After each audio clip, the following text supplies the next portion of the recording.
So good evening to all. आप सभी का स्वागत है एमएच अब्राहम के स्पेशल इस क्लास में। और आज जो हम टॉपिक करने वाले हैं दैट इज रेनेसा। रेनेसा के बारे में बहुत सी चीजें हैं जो आप लोगों ने पहले शुरुआत से ही रेनेसा रिफॉर्मेशन आपके सिलेबस में रहा है और बार बार पूछा जाता है, लेकिन बेसिक सा कॉन्सेप्ट आप सभी लोग क्लियर रखते हैं कि रेनेसा का मतलब होता है रीबर्थ, अवेकनिंग। ठीक है, ये बात आप अपने दिमाग में रखते हैं। मैं आपसे कुछ क्वेश्चंस को पूछता हुआ चलूँगा, थोड़ा-सा ये क्वेश्चन आंसर मोड होगा और आपसे बहुत सी चीज़ें पूछूँगा भी, आपको अटेंटिव रहना है and try to give the answer. आप मुझे बता सकते हैं कि रेनेसा वर्ड जो है, चूँकि ये एमएच अब्राहम में नहीं दिया था, रेनेसा का मतलब सिर्फ रीबर्थ दिया है, लेकिन ये नहीं दिया है कि ये रेनेसा वर्ड किस लैंग्वेज का वर्ड है। तो कैन एनीवन टेल कि रेनेसा किस लैंग्वेज का वर्ड है? क्या आप में से कोई बता सकता है कि रेनेसा वास्तव में किस लैंग्वेज का वर्ड है? फ्रेंच है कि नहीं? चंचल जी एक जगह रुकिए, बार-बार नहीं।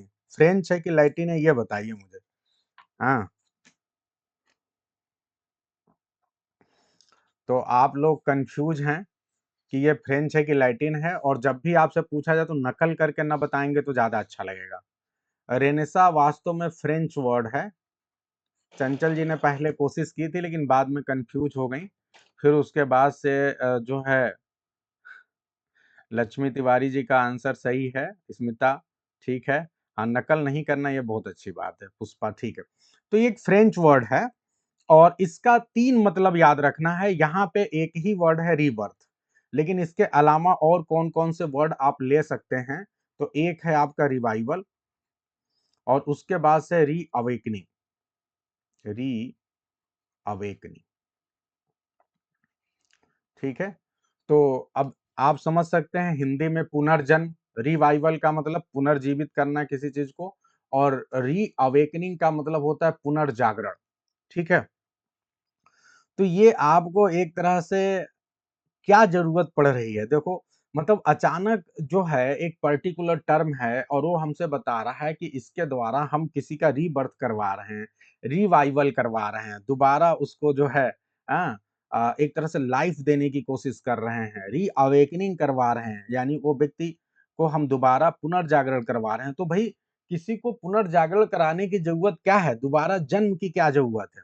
इसका मतलब जो उसका पिछला जन्म है, वहाँ वो बेहतर नहीं कर पाया है।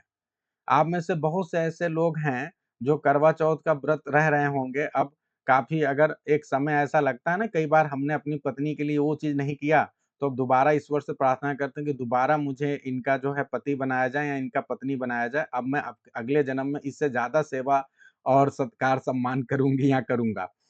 तो यहाँ पे जो है वही सेम चीज़ है कि ये रीबर्थ तो बहुत बार पॉसिबल नहीं हो पाता है, तो रीबर्थ आपका इस जीवन में भी हो सकता है। कहने का मतलब ये है कि जब आपने जिस दिन ये आइडेंटिफ़ाई कर लिया कि अब यहाँ से मुझे अपनी लाइफ़ में सुधार लाना है, यहाँ से मुझे चेंज लाना है, यहाँ से कुछ एक दूसरा नज़रिया लाइफ़ को देना है, तो वहाँ से क्या हो जाता है कि आपका रीबर्थ आप कह सकते हैं। तो रीबर्थ लेने के लिए कोई दूसरे जन्म की ज़रूरत नहीं है। यहाँ पे जो रीबर्थ का कांसेप्ट है that is in the same life. Same life में जब आप नए तरीके से सोचना शुरू करते हैं, नए तरीके से काम करना शुरू करते हैं, दैट इज़ कॉल्ड रीबर्थ। यही चीज़ रिवाइवल है। रिवाइवल किस चीज़ का होना है? दोबारा किसी चीज़ को आप ला रहे हैं, यानी ग्रीक लर्निंग का एक, ठीक है? और रीअवेकनिंग का मतलब कि अभी तक यदि आप सोए हुए हैं तो अब आपको जगने की ज़रूरत है। आप जागृत अवस्था में नहीं हैं, और कहने का मतलब हर व्यक्ति इस जीवन में, ऐसे कहा जाता है ना कि जगे तो सभी लोग हैं, लेकिन वास्तव में सही से जगा हुआ कौन है? और सही से जगा हुआ वही होता है जो चीज़ों को डीपर लेवल पे समझता है और वो चीज़ जो करना चाहिए वो करता है। तो ये जो रीबर्थ, रिवाइवल, रीअवेकनिंग वर्ड है, ये अपने आप में बहुत ज़्यादा मीनिंग को लेके चल रही है। अभी हम आगे देखेंगे कि किन चीज़ों का रीबर्थ हमें करना है अपने अंदर, किन चीज़ों का रिवाइवल करना है, किन चीज़ों के लिए हमें जो है रीअवेकनिंग करने की ज़रूरत है। ठीक है? जो सबसे सिंपल सा वर्ड है जो आप कहते हैं वो है लर्निंग। ये सही बात है, अगर एक वर्ड में कहें कि जो हमें रीबर्थ लेने की ज़रूरत है, रिवाइवल कराने की ज़रूरत है जिस चीज़ की, और रीअवेकनिंग की जिसके लिए ज़रूरत है, दैट इज़ लर्निंग। वो लर्निंग है जिसके लिए हमें ज़रूरत है। ज्ञान, और ज्ञान से ही सब कुछ आता है, ठीक है? तो अभी हम और डीपर लेवल पे चलेंगे, लेकिन अगर एक वर्ड में आपसे बोला जाए तो आप कहोगे लर्निंग की आपको रिवाइवल की जरूरत है, रीअवेकनिंग की जरूरत है। अब ध्यान दीजिए, ये कह रहे हैं कि जो रेनेसा है,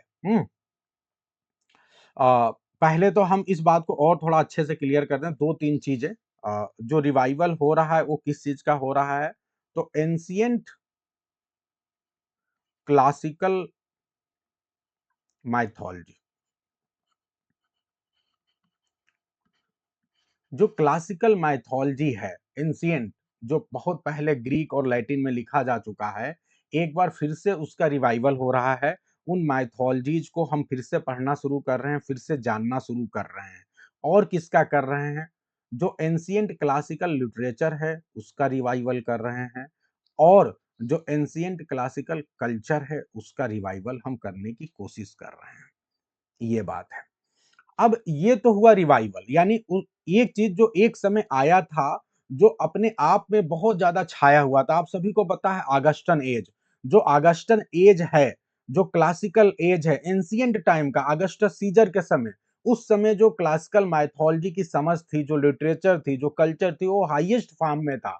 लेकिन समय के साथ क्या हुआ, लोग उन्हें भूल गए। ठीक है, उसके महत्व को लोग नहीं समझ पा रहे थे। लेकिन जब रेनेसा आता है तो एक बार आपको फिर से समझ में आता है कि ये जो क्लासिकल माइथोलॉजीज हैं, जो लिटरेचर हैं, जो कल्चर है, वो बहुत ज्यादा वैल्यू वाले हैं और हमें उनके रिवाइवल की फिर से जरूरत है।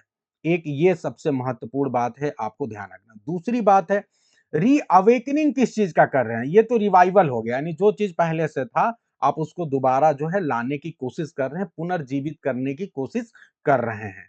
अब चलो जी, रीअवेकनिंग किस चीज की हो रही है, ये ध्यान दीजिए। रीअवेकनिंग, फिर से जगाने की किस चीज को जरूरत है? फिर से हनुमान जी की तरह जो है एक बार फिर से बतलाने की किस चीज की जरूरत है? तो रीअवेकनिंग किस चीज की हो रही है? Of human mind. बहुत डीपर लेवल पे बात बता रहा हूं। जो ह्यूमन माइंड है उसकी रीअवेकनिंग की जरूरत है। जो आपका माइंड है ना, आप उसे सही दिशा में यूज नहीं कर रहे हैं, उसका पूरा इस्तेमाल नहीं कर रहे हैं। तो अब जरूरत है कि ह्यूमन माइंड को एक बार फिर से आप रीअवेकन करें, क्योंकि आप जो है, जो मिडिल एज था, आप सभी को पता है इसके पहले का जो एज है, that was infertile. Middle age literature बहुत अच्छे फॉर्म में नहीं था, तो इसीलिए कहा जा रहा है कि आप एक लंबे समय तक सोए हुए हैं और अब आपको रीअवेकन करने की जरूरत है अपने ह्यूमन माइंड को। ठीक है, तो ये चीज आपको समझना पड़ेगा। ठीक है,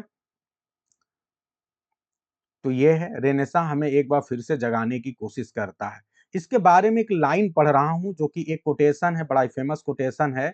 ये रेनेसा की डेफिनेशन के रूप में कहा गया है, it was a rediscovery by mankind. ध्यान रखिएगा, बहुत बेहतरीन लाइन है।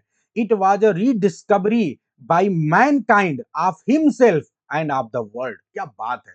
इस लाइन को आप नोट कर सकते हैं। अगर आप, चूंकि आप सभी को पता है कि अब आप आंसर के रूप में लिखेंगे, तो ये बड़ा इंपॉर्टेंट है। ये आपके लिए जो लाइन है, क्या बोला गया? इट वाज, ठीक है, अ रीडिस्कवरी, रीडिस्कवरी, फिर से एक तरह से खोज थी, पुनः खोज थी, रीडिस्कवरी।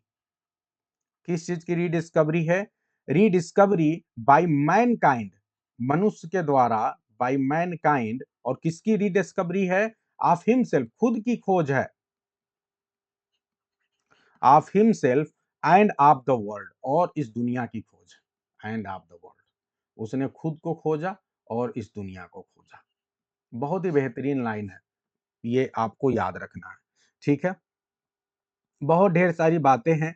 इसके अलावा और क्या आपको मिलता है? It was the revival of the cult of beauty, the beauty of women, the beauty of nature and the beauty of art and literature. ये है यहाँ पे। तो ये सारी बातें ध्यान रखना है आप लोग को। ये कुछ शुरुआती डेफिनेशंस हैं, कुछ अलग जगहों से मैंने इसको लेकर मैं आया हूँ आप लोग के लिए। नोट करते हुए जाइए। चलिए अब हम पढ़ते हैं। रेनेसा यानी rebirth is the name commonly applied to the period of European history. ये यूरोपियन हिस्ट्री के पीरियड को जो है अप्लाई होता है फॉलोइंग द मिडिल एज। ये मिडिल एज के ठीक बाद आने वाला पीरियड है, समय है। और यही वजह है कि it is usually said to have begun in Italy. और ध्यान रखिएगा, ये रेनेसा शुरू कहाँ से हुआ था? तो ये भी ध्यान रखिए कि इटली से शुरू हुआ था और किस सेंचुरी में शुरू हुआ था, in the late 14th century. तो ये कुछ बहुत ही महत्वपूर्ण बातें हैं जो आपके एग्जाम में आएंगी, एक एक पॉइंट को ध्यान रखना है। ये मिडिल एज के बाद आता है। दूसरी बात, ये इटली में शुरू हुआ था और ये खुद अपने आप में एक फ्रेंच वर्ड है, और ये लेट 14th सेंचुरी में शुरू होता है और फिर उसके बाद चलता रहा। In Italy and other countries of western Europe, अगर आप इटली की बात करें और जो दूसरे कंट्री हैं वेस्टर्न यूरोप के, उसमें जो है ये 15th और 16th सेंचुरी में चलता रहा। इन दिस पीरियड, और इस पीरियड में the European arts of painting, क्या हुआ, क्या चेंज हुआ, जो यूरोपियन आर्ट ऑफ पेंटिंग है, जो स्कल्पचर है, जो आर्किटेक्चर है एंड जो लिटरेचर है, वो क्या हुआ, रीच्ड एन इमिनेंस, एक इमिनेंस तक पहुंच गया, एक प्रसिद्धि तक पहुंच गई, not exceeded in any as, और जो उसके बाद आने वाले किसी भी एज में इस प्रसिद्धि को कोई पार न पा सका। मतलब ये अपने हाईएस्ट लेवल पे पेंटिंग, स्कल्पचर, आर्किटेक्चर और लिटरेचर में एकदम हाईएस्ट लेवल पे पहुंच गया। किस समय में, रेनेसा के समय में जो प्रसिद्धि थी वो हाईएस्ट लेवल पे पहुंच गई, और फिर बाद में इतनी प्रसिद्धि किसी भी एज के द्वारा प्राप्त नहीं की गई जो रेनेसा के द्वारा हुआ। The development came late in England, England में अगर आपसे पूछा जाए कि ये रेनेसा क्या शुरू में आया कि बाद में आया, तो yes, it came very late in England, क्योंकि 14th सेंचुरी में शुरू हुआ है, लेकिन इंग्लैंड में रेनेसा कब आया है, 16th सेंचुरी में आया है। ठीक है।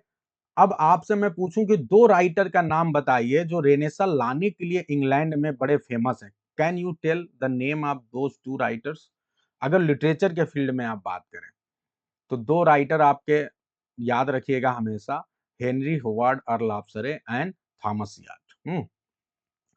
तो अब ध्यान रखें आप, and did not have its flowering until the Elizabethan and Jacobean period, ये 16th सेंचुरी में आता है, और इसकी जो फ्लावरिंग है, फ्लावरिंग का मतलब अपने फुल फॉर्म में, जैसे कोई फ्लावर है तो पहले बड के रूप में आता है, फिर उसके बाद कली, फिर धीरे धीरे वो फूल के फॉर्म में आता है, फ्लावर के फॉर्म में आता है, तो वही कहा जा रहा है फ्लावर फॉर्म में आने का मतलब कि अपने फुल डेवलपमेंट में आना। तो अपनी ये फुल डेवलपमेंट में कब तक नहीं आया, एलिजाबेथन एंड जैकोबियन पीरियड तक, यानी पूरा एलिजाबेथन पीरियड और फिर जैकोबियन पीरियड तक जाते जाते ये अपने फुल फॉर्म में रेनेसा इंग्लैंड में आ चुका था।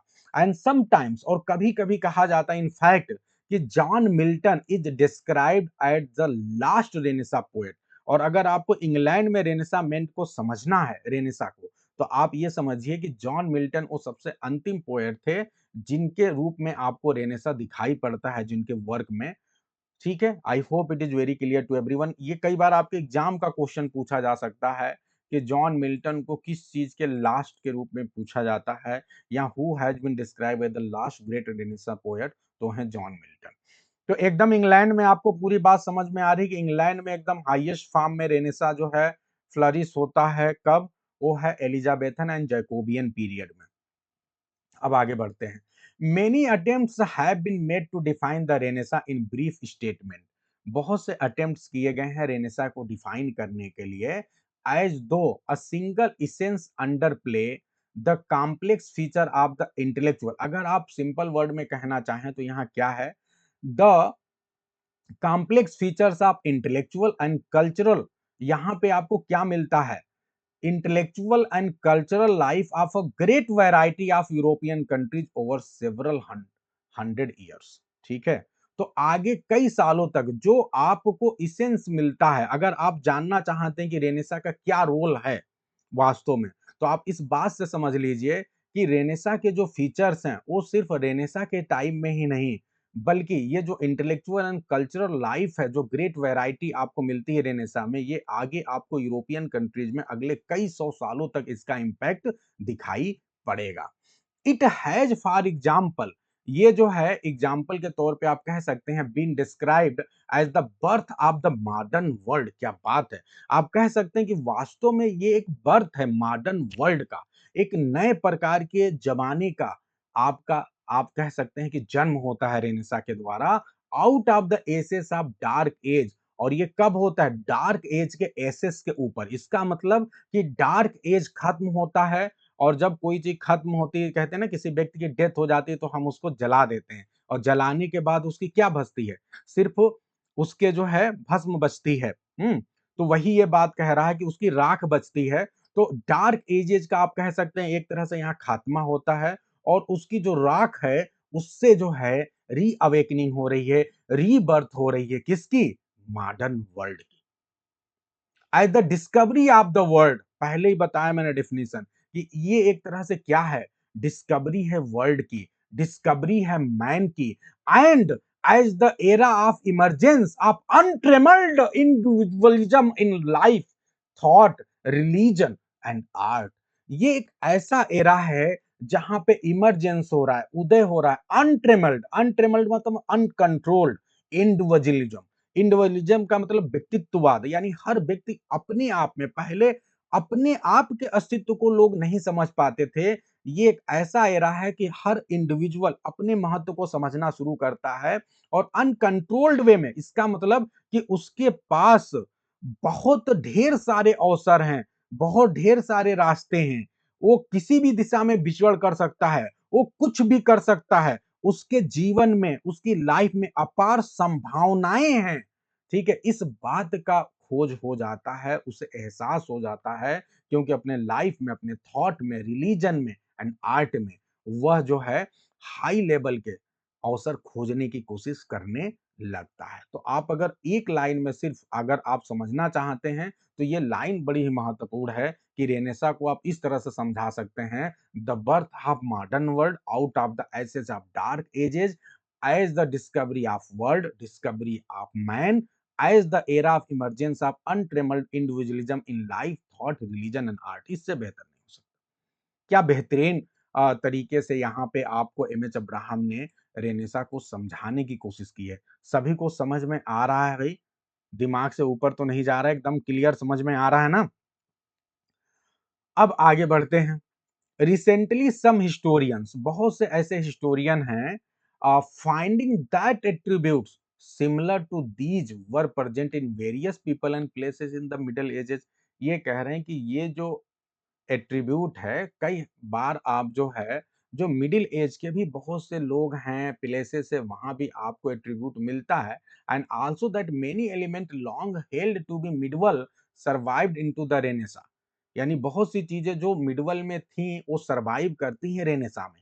यानी पूरी तरह से अलग नहीं, कुछ चीजें ऐसा हो सकता है जो मिडिल एज की भी रेनेसा में आए। Have denied that Renaissance ever existed. तो ऐसे लोग का कहना है कि रेनेसा तो कभी आया ही नहीं। देखो कई बार देखो दो प्रकार की सोच होती है। एक होते हैं प्रॉस वाले जो समर्थन करते हैं, एक होते हैं कांस वाले। तो वो कह रहे हैं भैया रेनेसा क्या चीज है? जो मिडिल एज में बहुत सी चीजें थी वही चीजें तो बाद में आ जाती है। तो ये रेनेसा कोई नई चीज नहीं है। वो लोग कहते हैं कि रेनेसा तो कभी आया नहीं, रेनेसा क्या है? वही चीजें बाद में आगे आ गई। तो ये तो देखो ये अपोजिट विचारधारा के लोग हैं। वो नहीं मानते कि रेनेसा कभी आया ही। This sceptical opinion served as a reminder. और इस तरह से ये जो संशयवादी जो ओपिनियन है, वो सर्व करती है एज अ रिमाइंडर के तौर पे that history is the continuous process, कि हिस्ट्री अपने आप में एक कंटिन्यूअस प्रोसेस है। And that periods are not interesting in the history. Interesting, interesting का मतलब होता है निहित। जो पीरियड है वो अपने आप में हिस्ट्री में नहीं होता है, but invented by the historian, बल्कि ये हिस्टोरियंस के द्वारा इन्वेंट किया जाता है। Nonetheless, the division of temporal continuum into named segment, ये कह रहे हैं कि ये जो आपको डिवीजन दिखता है, मिडिल एजेस, डार्क एजेस, फिर उसके बाद आप कहते हैं रेनेसा, विक्टोरियन एज, ये जितने भी एजेस का आपको ये डिवीजन दिखता है प्रोग्रेसिव वे में, ये नाम के साथ जो आप सेगमेंट देते हैं कि भैया ये वाला एज, ये वाला एज, ये क्या है? Is an all but indispensable convenience in discussing history. ये वास्तव में क्या है? ये जरूरी है। ऐसा नहीं है कि जानबूझ के किया जा रहा है। ये जरूरी है, इससे थोड़ी आसानी हो जाती है। क्या? हिस्ट्री को डिस्कस करने में, एज को डिस्कस करने में। बहुत बेहतरीन। तो देखिए रेनेसा को सब लोग मानते हैं, लेकिन ये है कि बहुत से आलोचक भी हैं, बहुत से ऐसे लोग हैं जो रेनेसा को नहीं मानते और वो कहते हैं कि भैया ये कोई ऐसी चीज नहीं है कि जो अचानक नहीं आ गई। लेकिन बात यह है कि आखिर हम किसी चीज को डिस्कस कैसे करें? तो डिस्कस करने के लिए हमें एज को जहां से भी थोड़ी अलग क्वालिटी दिखती है, कुछ बेहतर दिखता है, तो हम उसे डिवाइड करते हैं। इससे हमारे लिए एज को समझना आसान हो जाता है। ये कहने का मतलब है। तो आई होप आप लोग को बहुत सी चीज़ें समझ में आ रही होगी। ये वाला जब आप आंसर लिखेंगे तो आप इसको नहीं बताएँगे। आपको ये देखना है कि आपके पास 250 या 300 वर्ड में कोई चीज़ लिखना है 200 वर्ड में, तो आपको ये देखना है कि क्या चीज़ें आपकी काम की हैं। अभी हम जब आपसे राइटिंग करवाएँगे तो आपको ये सारी चीज़ें समझ में आने लगेंगी। ठीक है? क्योंकि ये सारा चीज़ 7 पेज में है, 7 पेजेज़ में है, बहुत ढेर सारे वर्ड्स में। आपको 200 वर्ड में रेनेसा को लिखना है, तो आपको देखना पड़ेगा कि क्या चीज़ काम की नहीं है आपके। चलिए, अब आगे बढ़ते हैं। Furthermore during the span of time called Renaissance, ये जो टाइम है स्पैन, जो रेनेसा का टाइम है, it is possible to identify a number of events and discovery. आप बहुत आसानी से जो है बहुत ढेर सारे इवेंट और डिस्कवरी को आइडेंटिफाई कर सकते हैं, beginning approximately in the 15th century, जो 15th सेंचुरी से शुरू होते हैं, clearly effected distinctive changes in the beliefs, और जो कि क्लियरली आप देखेंगे कि बिलीफ्स में, प्रोडक्शंस में, मैनर्स ऑफ लाइफ में, लोगों के बहुत से कंट्रीज में आपको इनके द्वारा चेंज नजर आता है, specially those in upper and intellectual classes. और सबसे ज्यादा चेंज आपको कहाँ नजर आएगा? सिंपल सी बात है, अपर एंड इंटेलेक्चुअल क्लास, क्योंकि ये दो क्लास ऐसा है जिसके ऊपर हर एज का इम्पैक्ट आता है, क्योंकि ये उसमें पार्टिसिपेट करते हैं। जो लोअर क्लास होता है, आप सभी को पता है कि हर एज की जो मेन मेन चीजें हैं उससे अछूते रह जाते हैं। क्यों? क्योंकि ना उनके पास इतने संसाधन होते हैं, ना उसके पास जो है इतनी ज्यादा उनकी रीच होती है कि हर एज के हिसाब से जो चेंजेज आए उसमें वो पार्टिसिपेट कर पाए। तो जो इम्पैक्ट हमेशा होता है वो हमेशा अपर क्लास और जो इंटेलेक्चुअल क्लास है जो उसमें पार्टिसिपेट करता है, सिर्फ उनके लाइफ में उस तरह से चेंजेज आपको नजर आएंगी। बाकी नीचे भी आएगा लेकिन ज्यादा नहीं आता है।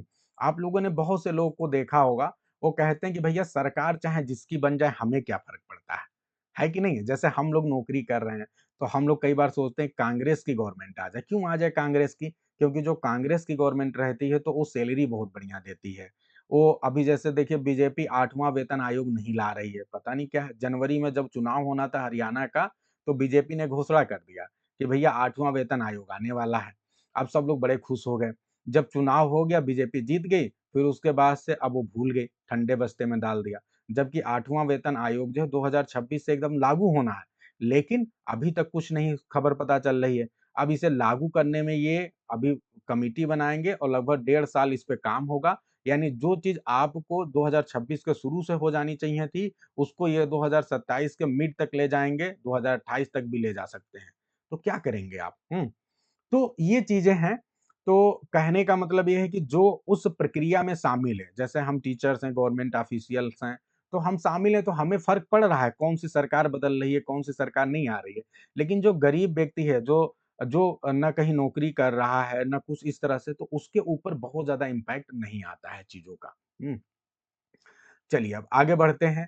बिगिनिंग इन द 1940s, अब हम 1940s में ये बता रहे हैं कि 1940s के बिगिनिंग में अ number of historians have replaced, बहुत बहुत महत्वपूर्ण बात हो रही है कि बहुत से हिस्टोरियंस हैं उन्होंने रिप्लेस किया या आप कह दें सप्लीमेंट किया द टर्म रेनेसा, रेनेसा को कुछ और चीजों से कनेक्ट किया। देखते हैं किससे कनेक्ट किया, विद अर्ली मॉडर्न।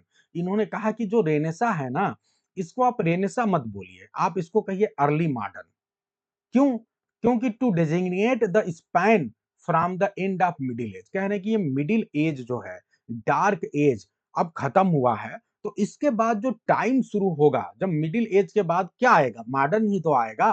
तो ये कह रहे हैं कि आप इसको मॉडर्न एज बोलिए अनटिल लेट इन 17th सेंचुरी, और आप इसको 17th सेंचुरी के एंड तक ले जा सकते हैं, और इसको नया टर्म दे दीजिए अर्ली मॉडर्न। और बहुत से हिस्टोरियन इस तरह से ही लिटरेचर को डिवाइड भी करते हैं। वो ऐसे बोलते हैं अर्ली मॉडर्न एज, फिर उसके बाद से बीच वाला मिड मॉडर्न एज, और 20 19th सेंचुरी से ला देते हैं मॉडर्न एज। ठीक है? फिर 1960 के बाद से आ जाता है पोस्ट मॉडर्न। तो ऐसे भी करते हैं बहुत से हिस्टोरियन, आपको मिल जाएँगे। तो ये बात है, तो 1940s में ऐसा लगा लोगों को कि हम रेनेसा को इस तरह से भी कर सकते हैं। बहुत डीपर लेवल की बातें बता रहा हूँ, ये आपके एग्जाम में आ सकता है, आपसे इंटरव्यू में पूछा जा सकता है। Be ready for that. The latter term looks forward rather than back, और ये जो टर्म है जो आप बोल रहे हैं अर्ली मॉडर्न, ये वास्तव में बैक में नहीं जा रहा है, ये आगे की ओर देख रहा है। Emphasizing the degree to which the time, instead of being mainly a rebirth of classical past, can be viewed in its innovation and intellectual concern as a precursor of our present time। ये कहते हैं कि आप बार बार जो back में जाके बोलते हैं कि रीबर्थ हुआ है, रिवाइवल हुआ है, उसकी बजाय आप ये क्यों नहीं कह सकते हैं कि जो अब ये मॉडर्न एज है, ये नई खोजों को लेकर आ रहा है, नए इंटेलेक्चुअल कंसर्न्स को लेकर आ रहा है, नई फिलॉसफी को लेकर आ रहा है। आप ये भी तो कह सकते हैं। तो आप पास्ट पे बार-बार रो रहे हैं, उसकी बजाय आप मॉडर्न जो नई चीज़ें हो रही हैं, उसको दिखाइए। और अगर इस तरह से आप कहेंगे तो अर्ली मॉडर्न भी आप इसे कह सकते हैं। I hope it is very clear to everyone, सभी को डीपर से डीपर लेवल पे समझ में आ रहा है। आपके इंटरव्यू का क्वेश्चन हो सकता है कि आप बता सकते हैं कि क्या रेनेसां को जो है अर्ली मॉडर्न या मॉडर्न एज से भी संबोधित किया गया है क्या? और किया गया है तो किस सेंस में किया गया है, क्यों किया गया है? तो यही आपके रीज़न्स होंगे। ठीक है? पीजीटी का सभी को देना एग्जाम भाई, हल्के में मत लीजिए किसी चीज को। और एमएच अब्राहम से बेहतरीन आपको कहाँ जवाब मिलेगा। ठीक है, आप लोग को यहाँ एक चीज बताऊंगा, जो इंग्लिश लिटरेचर है, अगर आप इसमें रेनेसा के पूरे डेवलपमेंट को देखना चाहें तो किस तरह से देखेंगे वो मैं थोड़ा सा आपको बता दे रहा हूं, लेकिन उससे पहले इस पैराग्राफ को पढ़ लेते हैं। The innovation during this period, ये जो पीरियड था यानी अर्ली मॉडर्न पीरियड कह लो या रेनेसा पीरियड कह लो, इस पीरियड में बहुत ढेर सारे इनोवेशन होते हैं and may be regarded as putting a strain on the relatively close and stable world of the great civilisation of later middle ages. ये कह रहे हैं जो लेटर मिडिल एज है, ग्रेट सिविलाइजेशन तो है ही, पूरी दुनिया की बात हो रही है, लेकिन उस समय वर्ल्ड कैसा हो गया था, क्लोज था, स्टेबल था। लेकिन अब सडनली क्या होने लगा, जब रेनेसा आया तो क्या हो गया, इनोवेशन होने लगा। लेकिन ये इनोवेशन हवा में तो हो नहीं रहा है, स्ट्रेन करना पड़ रहा है, जोर देना पड़ रहा है। जब भी कोई नई चीज आएगी तो जब आप कुछ पेन लेंगे तब आएगा, एकदम शांत बैठे रहेंगे तो नहीं आएगा। अगर आप में से कोई सेलेक्ट होना चाहता है, यूपी, टीजीटी, पीजीटी, ईएमआरएस, आप एलटी ग्रेड या जीआईसी में बढ़िया रैंक लाना चाहते हैं तो आपको स्ट्रेन लेना पड़ेगा ना। सोए सोए 2 घंटा केवल पढ़ ले, कहें अब मेरा सिलेक्शन हो जाएगा, हो सकता है आपका 2-3 घंटे में सिलेक्शन हो जाए, लेकिन बढ़िया रैंक नहीं आएगा। सिलेक्शन के चांसेस उतना बेहतर नहीं रहेगा, चाहे आप 4 साल से पढ़ रहे हैं कि नहीं। तो अब क्या होगा, स्ट्रेन देना पड़ेगा। जब भी कुछ बेहतर लाना है, कुछ अच्छा करना है, तो you have to give strain on your put strain on your mind. तो वो चीज़ है। when when most of the essential and permanent truth about God, और ध्यान रखिएगा, उस समय जो है गॉड के बारे में इसेंशियल और परमानेंट जो ट्रूथ थे, मैन के बारे में, यूनिवर्स के बारे में क्या था, consider to be adequately known. जब सारे लोगों को लग रहा था कि हमें भगवान के बारे में बहुत कुछ पता है, मनुष्य के बारे में पता है, यूनिवर्स के बारे में बहुत कुछ पता है, तभी अचानक क्या हुआ, रेनेसा आया। और उसने जो सोच थी आपकी भगवान के बारे में, मनुष्य के बारे में, यूनिवर्स के बारे में, उस सोच को क्या कर दिया, कैन एनीवन टेल, क्या कर दिया, उस सोच को पूरी तरह से बदल के रख दिया। ये बता दिया कि भैया जो इसके पहले हम भगवान के बारे में या मनुष्य के बारे में, जो यूनिवर्स के बारे में सोच रहे थे, वो बहुत ही नैरो था, बड़ा ही छोड़ा, बहुत ही थोड़ा था, हमको तो कुछ पता ही नहीं था। और जो पता था वो भी क्या था, बेवकूफी वाला पता था, कोई रीजन नहीं था, कोई तर्क नहीं था। और बाद में बहुत तर्कों के साथ जितनी भी चीजें थी सब गलत प्रूव हो जाती, वो अभी हम देखेंगे, आपको दिखाएंगे। तो जब आपको लगता है सब पता है, तभी बात है कि कुछ नहीं पता आपको। हाँ, the full impact of many development in the Renaissance, जो रेनेसा का फुल इम्पैक्ट है, ठीक है, आप did not make itself felt until the enlightened in the later 17th and 18th century। ये कह रहे हैं कि अगर आप रेनेसा के फुल डेवलपमेंट को देखना चाहते हैं, फुल इम्पैक्ट को देखना चाहते हैं, तो भाई कोई भी चीज आप बताइए, कोई भी चीज शुरू की जाएगी उसका इम्पैक्ट अचानक नहीं आएगा। हमारे पास स्टूडेंट कोचिंग पढ़ रहा है, हम बहुत बार कहते हैं कि हम आपको बहुत बढ़िया पढ़ा रहे हैं, एमएच अब्राहम बहुत बढ़िया पढ़ा रहे हैं, अभी आपको समझ में आ रहा है, लेकिन जिस चीज को आपने अब तक इतने डीपर लेवल पे पढ़ा ही नहीं, तो आपका दिमाग झुंझुना जाएगा, टेंशन आ जाएगी, स्ट्रेन देना पड़ेगा कि अरे ये गुरुजी इतने डीपर लेवल पे क्या पढ़ाने लगे, ये तो कभी आया नहीं, पता नहीं आएगा कि नहीं आएगा। लेकिन आने के लिए तो 2016 में और 2021 के क्वेश्चन आप देख ही चुके हैं, दिमाग हिला चुका है, बहुत से लोग सफल नहीं हो पाए। तो बिल्कुल ये तय बात है कि कोई भी चीज जो आपको पढ़ाई जाती है उसका इम्पैक्ट आपको देर तक, हो कभी कई बार हो सकता है तुरंत न मिले, क्योंकि पिछली बार हमारे यहाँ भी बहुत से लोग पढ़ रहे थे, हमने बहुतों को सफल कराया, लेकिन आप में से कई लोग ऐसे थे जो नौकरी नहीं निकाल पाए बहुत अच्छा पढ़ाने के बावजूद भी। इसका मतलब ये नहीं कि वो टैलेंटेड नहीं है, कई बार उसका इम्पैक्ट जो आपके ऊपर काम किया जाता है, इट टेक्स टाइम, ठीक है? तो वही सेम चीज़ ये रेनेसा की बात कर रहे हैं कि रेनेसा का जो इम्पैक्ट है, वो पूरी तरह से आपको देखने को कब मिलता है? रेनेसा के निकल जाने के बाद। वही कह रहे हैं कि जब इनलाइटनमेंट आया, एक प्रबुद्धवाद का दौर आया लेट 17th सेंचुरी में और 18th सेंचुरी में, तब आपको रेनेसा अपने फुल फॉर्म में दिखाई पड़ता है। उसका इम्पैक्ट साइंस में और हर फील्ड में बहुत हाई लेवल का दिखाई पड़ने लगता है। But the fact that they occurred in this period indicate the vitality, और ये जो फैक्ट है, जो ये आपको पता चल रहा है कि 17 और 18 सेंचुरी में जो रेनेसा का इम्पैक्ट दिख रहा है, ये इसकी विटैलिटी को दिखाता है। विटैलिटी यानी जीवंतता को, रेस्टलेस क्यूरियोसिटी, ठीक है? क्योंकि रेनेसा आपको क्यूरियोसिटी सिखाता है, और वो भी कैसा, रेस्टलेस, कि हर समय हम कुछ सीखना चाहते हैं, कुछ करना चाहते हैं। एंड इमेजिनेटिव ऑडेसिटी, ऑडेसिटी का मतलब आप समझते हैं, किसी चीज के लिए आप जो अपना पूरा साहस दिखाते हैं, तो और वो भी इमेजिनेशन के द्वारा, तो ये इमेजिनेटिव ऑडेसिटी को दिखाता है of many people of the era, whether scholars, thinker, artist or adventurer. तो सिंपल सी बात है कि रेनेसा का इम्पैक्ट बहुत देर तक है, 17th और 18th सेंचुरी में आता है बहुत फुल इम्पैक्ट।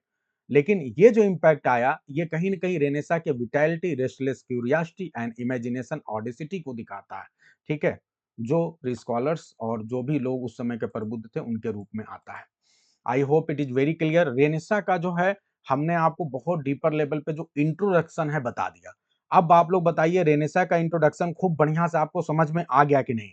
डीपर से डीपर लेवल पे समझ में आ गया। अगर आपसे पूछा जाए कि रेनेसा पे जो है आप 100 वर्ड में अपनी बात कहिए, तो आप कह पाएंगे? कितने बेहतरीन तरीके से एम एच अब्राहम ने दिया है, और अलग अलग हर पैराग्राफ में पॉइंट्स बताए हैं, ठीक है? तो वो आप पॉइंट्स को वैसे बता सकते हैं। अब एक आपको महत्वपूर्ण चीज़ बताना चाहूँगा कि जब इंग्लैंड में आप रेनेसा को देखेंगे, इंग्लिश लिटरेचर में, तो किस प्रकार से रेनेसा पूरी तरह से आती है, ये हम आपको एक ऐसे दिखा रहे हैं, तो आप लिख लें, इंग्लिश रिनेसेंस।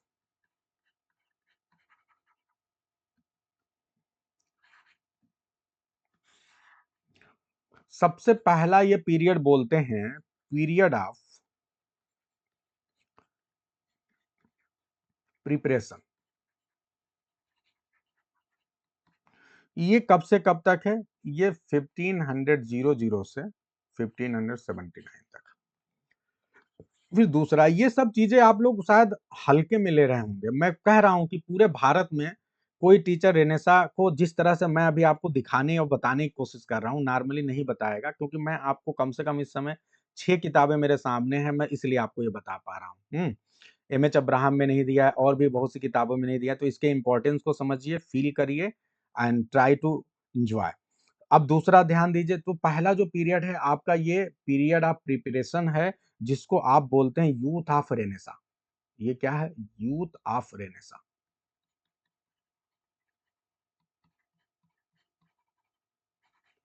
दूसरे नंबर का जो पीरियड है, और ये पीरियड है आपका एलिजाबेथन पीरियड।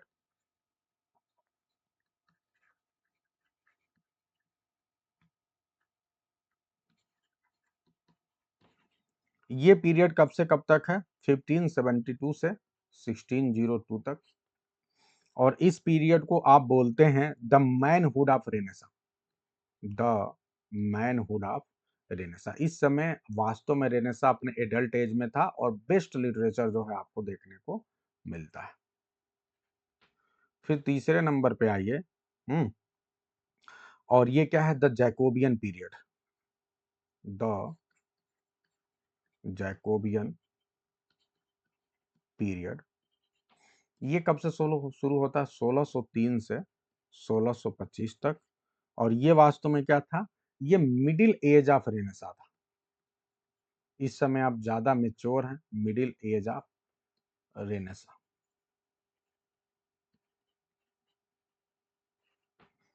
नंबर 4 पे आइए। और ये क्या था? The Caroline period. The Caroline period. ये कब से कब तक चलता है? ये 1625 से 1640 तक चलता है। और ये वास्तव में क्या था? It was old age of Renaissance. Old age of Renaissance.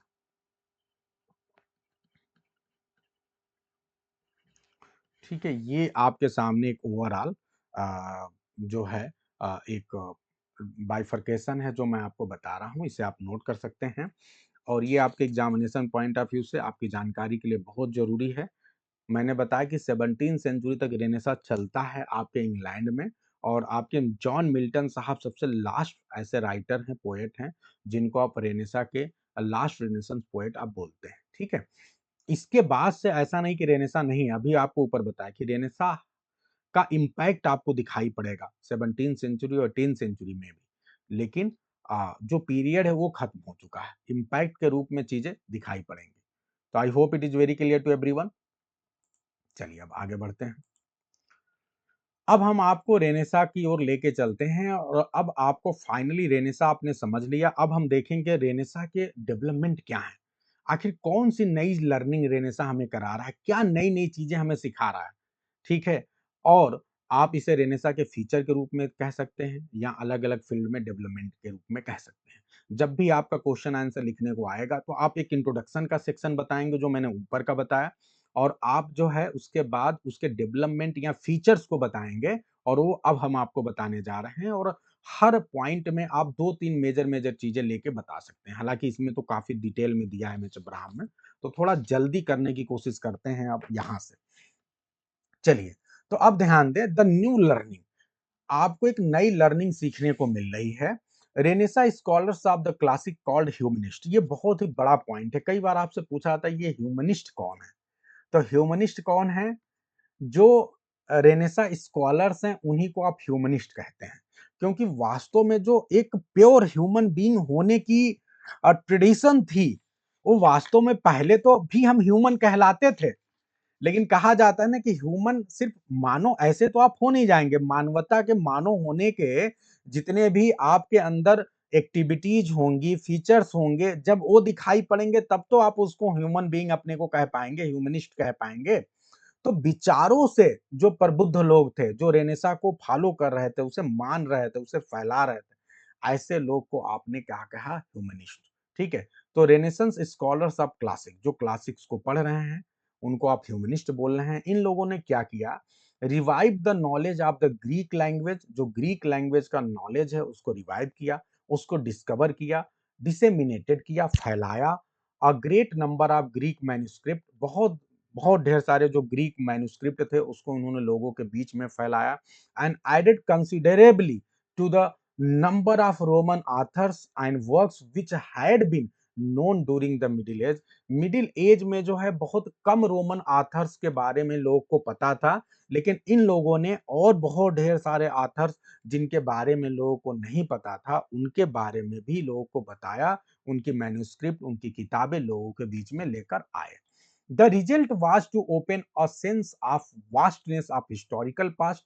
और सिंपल सी बात है इसका रिजल्ट क्या था कि एक वास्टनेस जो है वो लोगों के बीच में जो पास्ट को लेकर था, जो पास्ट की हिस्ट्री थी उसको लेकर क्या आया, लोगों के अंदर एक वास्टनेस का सेंस आया कि हमारी हिस्ट्री बहुत ही बड़ी है, हमें बहुत कुछ सीखने को मिल सकता है।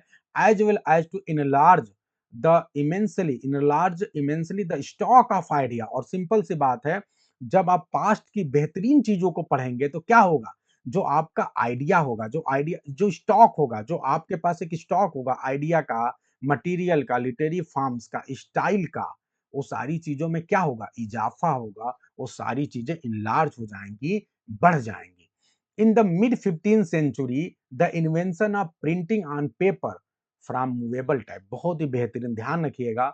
न्यू लर्निंग में एक बहुत बड़ा योगदान आपसे कई बार एग्जाम में क्वेश्चन पूछा जा चुका है कि न्यू लर्निंग में बहुत बड़ा योगदान आपको प्रिंटिंग प्रेस से दिखाई पड़ता है। कैन एनीवन टेल कि पहली बार प्रिंटिंग प्रेस को इनोवेट करने वाले पर्सन का नाम बता सकते हैं? वो किस देश का था, उसका नाम क्या था? Can anyone tell fast? इतना टाइम लगा रहे हैं, जल्दी बताइए।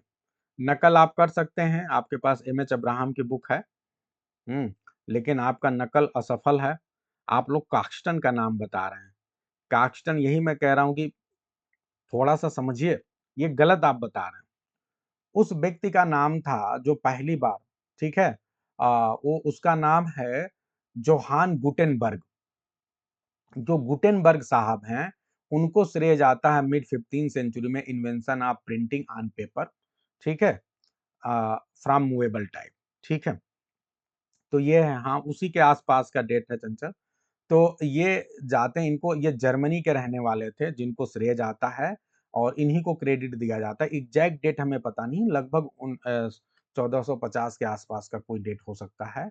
बस आप मिड 15th सेंचुरी याद रखें। एल्दो द चाइनीज है, लेकिन आपको पता होना चाहिए कि जो चाइनीज हैं उन लोगों ने बहुत पहले ही इस प्रकार के प्रिंटिंग का जो है खोज कर रखा था, लेकिन जो क्रेडिट हमेशा जाता है, लाने का क्रेडिट लोगों के बीच में, वो जोहान गुटेनबर्ग का जाता है, तो याद रखना है। अब ध्यान रखिएगा, इसकी वजह से क्या हो गया, जो प्रिंटिंग आ गया इसकी वजह से जो बुक्स हैं, for the first time cheap and plentiful, ये बहुत सस्ते हो गए, प्लेंटीफुल हो गए, लोगों के बीच अब सस्ते भी हो गए और ज्यादा मात्रा में बुक्स आने लगे। अब इससे बहुत ढेर सारे पब्लिकेशंस आ गए, ancient and modern poured from the presses of Europe. अब जो है to satisfy the demand of the expanding population and who have learn, यानी अब जो है बुक्स बहुत ढेर सारी आ गई, अब लोगों के बीच में जाने लगी, ठीक है। अब जो है बहुत से ऐसे लोग जिन्होंने लर्निंग कर रखा था, ठीक है, अब क्या हुआ कि उनकी डिमांड थी, भाई हम बहुत पढ़ चुके हैं, हम अब जब हमको पढ़ना लिखना आता है तो किताबें आएंगी तभी तो पढ़ेंगे, लेकिन किताबें पहले बहुत महंगी थी तो लोगों को मिल नहीं पाती थी।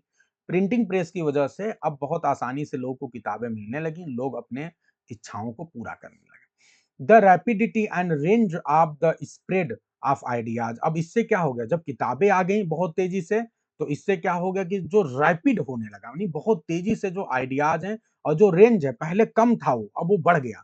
तो rapid and range of ideas, range का मतलब क्या हुआ कि जैसे सपोज करो पहले यूरोप के किसी एक देश में आइडिया घूम रहा था, इटली के लोगों को पता था, अब वो आइडिया जो है बहुत बड़े लेवल पे जाने लगा, और भी जो कंट्रीज हैं, फ्रांस और बहुत ढेर सारी यूरोप की कंट्रीज हैं, वहां भी वो आइडिया बढ़ने लगा, नहीं रेंज बढ़ गया। और रैपिडिटी का मतलब बहुत तेजी से जाने लगा।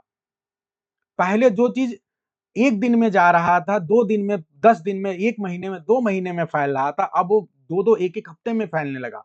तो बहुत तेजी से जो है किताबें को द्वारा ये बेनिफिट हुआ कि रैपिडिटी एंड जो रेंज है आइडियाज का, डिस्कवरीज का, टाइप्स ऑफ लिटरेचर का, वो बहुत तेजी से फैलने लगा और पॉसिबल होने लगा इस प्रिंटिंग की टेक्नोलॉजी से, ठीक है जी।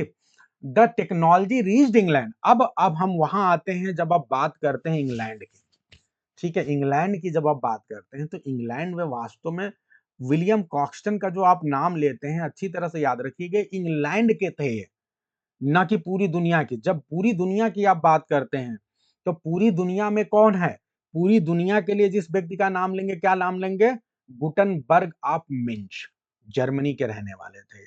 ये पूरी दुनिया के लिए प्रिंटिंग प्रेस का निर्माण करते हैं, लेकिन उसी प्रिंटिंग प्रेस की दूसरी कॉपी जो आती है आपके यहाँ इंग्लैंड में, वो उसकी स्थापना करने वाले थे विलियम कॉक्सटन साहब। ये कब की बात है, 1476 की। तो इंग्लैंड में 1476 में आता है। इन्होंने अपना एक प्रेस सेटअप किया वेस्टमिंस्टर में। कई बार आपके क्वेश्चन पूछा जा चुका है कि विलियम कॉक्सटन साहब ने अपना प्रेस कब स्टैब्लिश किया था, कहाँ पे स्टैब्लिश किया था, वेस्टमिंस्टर में। और सबसे पहले इन्होंने जिन किताबों को पब्लिश किया था उसमें 2 बुक का नाम याद रखिएगा, वो क्या है, चासर का कैंटरबरी टेल्स और मैलरी का ली मोर्टे डी आर्थर। ये दोनों बुक बड़े फेमस हैं और दोनों बुक को इन्होंने उस समय अपने प्रिंटर से पब्लिश किया था बिगनिंग में। I hope it is very clear to everyone. ये बहुत फैक्ट्स अच्छे अच्छे याद रखेंगे आप लोग। Is it clear to everyone, और सारे फैक्ट्स आपको समझ में आ रहे हैं अच्छे से, ठीक है।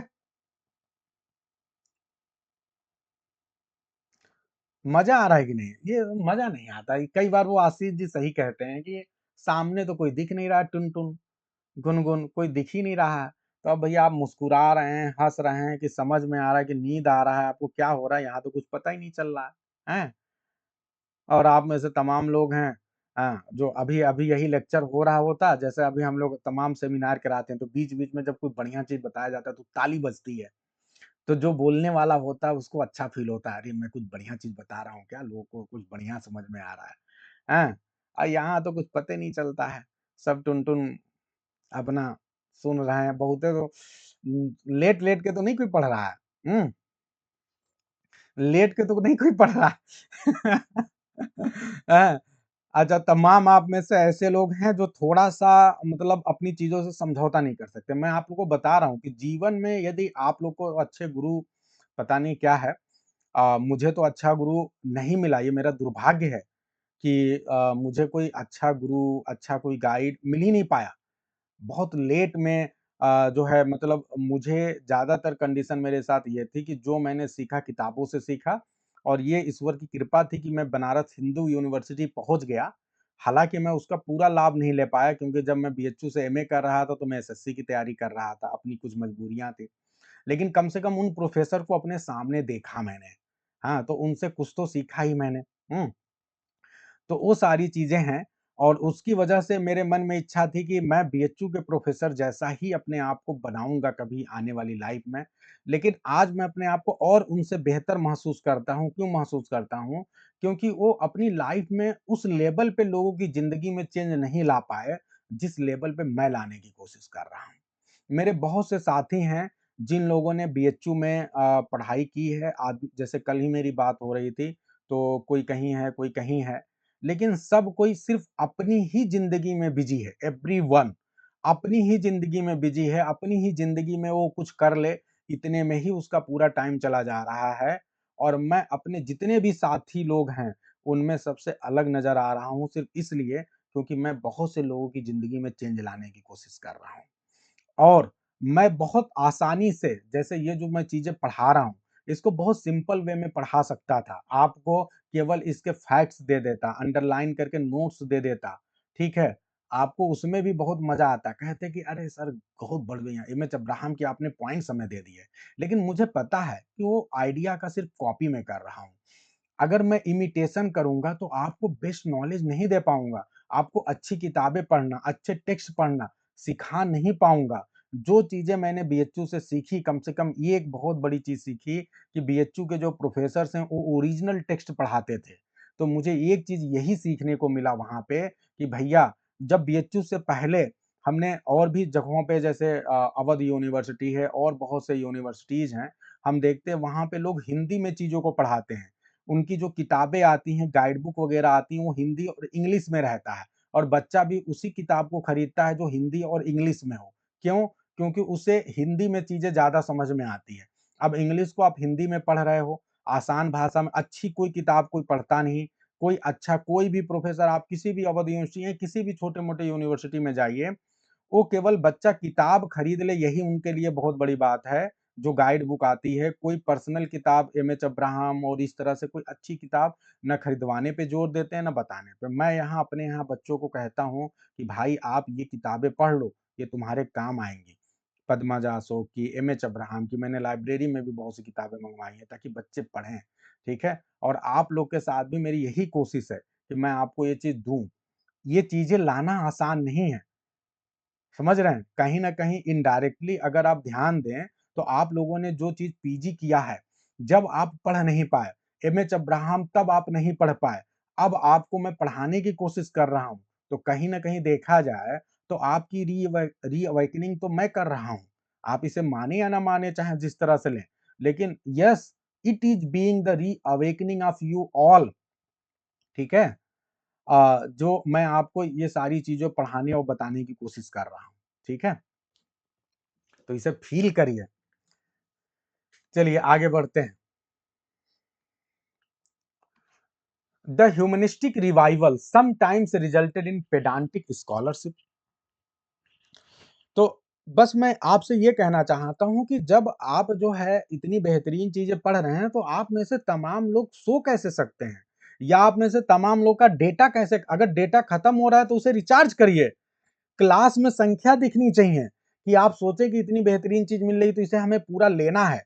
हैं? हम बीच में कैसे जा सकते हैं? ये आपके अंदर वो तमन्ना होनी चाहिए, अदरवाइज़ तो फिर तो हम भी कभी आपके लाइफ़ से दूर होना ही है, जितना है तब तक सीख लो आप। हुँ, हुँ। हाँ, गाइड बुक के लिए क्रिटिसाइज़ हुई थी? चलो the humanistic revival sometimes resulted in pedantic scholarship. ये जो ह्यूमनिस्टिक रिवाइवल है आपको ये किस तरह से दिखाया जा रहा है? पेडांटिक स्कॉलरशिप। पेडांटिक का मतलब बहुत हाई लेवल पे जो पढ़ते हैं चीज़ों को, तो स्कॉलरशिप के रूप में दिखाई पड़ता है। Sterile imitation of ancient works and style. और कई बार लगता है कि हम जो एंशिएंट वर्क एंड स्टाइल है, उसको केवल एक फॉलो कर रहे हैं। कुछ अपना दिमाग नहीं लगा रहे हैं। स्टेराइल का मतलब कोई ऊर्जा, कोई आप नया काम नहीं कर रहे हैं। जो चीज़ है बस उसको केवल रीड कर रहे हैं। तो कई बार ऐसा भी लगता है कि जो ह्यूमनिस्टिक रिवाइवल है, यानी जो पास्ट की चीज़ें हैं, वो जो ग्रीक और लैटिन लिटरेचर है, जब वो हमारे सामने आ गया तो हम केवल पढ़े ही जा रहे हैं, केवल उसको इमिटेट ही कर रहे हैं। And rigidly authoritarian rhetoric and literary criticism, और हम बस सारी चीज़ों को पढ़ने की बस कोशिश कर रहे हैं, डिफिकल्ट डिफिकल्ट चीज़ों को। It also bred, however, the gracious and tolerant humanity of Erasmus and the high concept of cultivated Renaissance aristocracy expressed in, ठीक है, बाल्डासर कैस्टिग्लिनो सेकेंड कोर्टेगिनो। ये कुछ बहुत खतरनाक राइटर्स हैं। मतलब ये कुछ राइटर्स के नाम बताया जा रहा है कि जो आपको ये ह्यूमनिस्टिक रिवाइवल दिख रही है, ये किस कुछ लोग के वर्क में दिखाई पड़ता है। ठीक है, जिन लोगों ने बस उसे फॉलो किया है, जैसे आप इरास्मस के वर्क में देख सकते हैं, जो इन्होंने ग्रेसियस एंड टॉलरेंट ह्यूमैनिटी दिखाने की कोशिश की है। और ये जो बाल्डासर महोदय हैं, इनका एक वर्क है जिसमें ये कल्टीवेटेड रेनेसा एरिस्टोक्रेसी को दिखाने की कोशिश करते हैं। ठीक है, और उस वर्क का नाम है कोर्टोजियानो। अब ये कोर्टोजियानो का मतलब होता है कोर्टियर। ये मैं आपको बताना, ये वाला पैराग्राफ आपके काम का कम है, लेकिन मैं आपको इसमें कुछ महत्वपूर्ण चीज है वो बताना चाहता हूँ। तो ये जो दो राइटर्स हैं, बड़े राइटर्स हैं, और ये रेनेसा रिवाइवल जो है, रेनेसा का जो थॉट है, उस सारी चीजों को अपने वर्क में दिखाते हैं, ये बस कहना है। और ये जो कोर्टियर वर्क है, जिसका इंग्लिश ट्रांसलेशन है कोर्टेजियानो का, ये बड़ा इंपॉर्टेंट है। ये 1528 में आया था। अब ये ध्यान दीजिएगा कि ये क्यों इंपॉर्टेंट है, वो मैं थोड़ा सा आपको बताना चाहता हूँ। यहां से आपके एग्जाम का एक क्वेश्चन हो सकता है। ठीक है, ये कह रहे हैं कि this was the most admired and widely translated of many Renaissance courtesy book.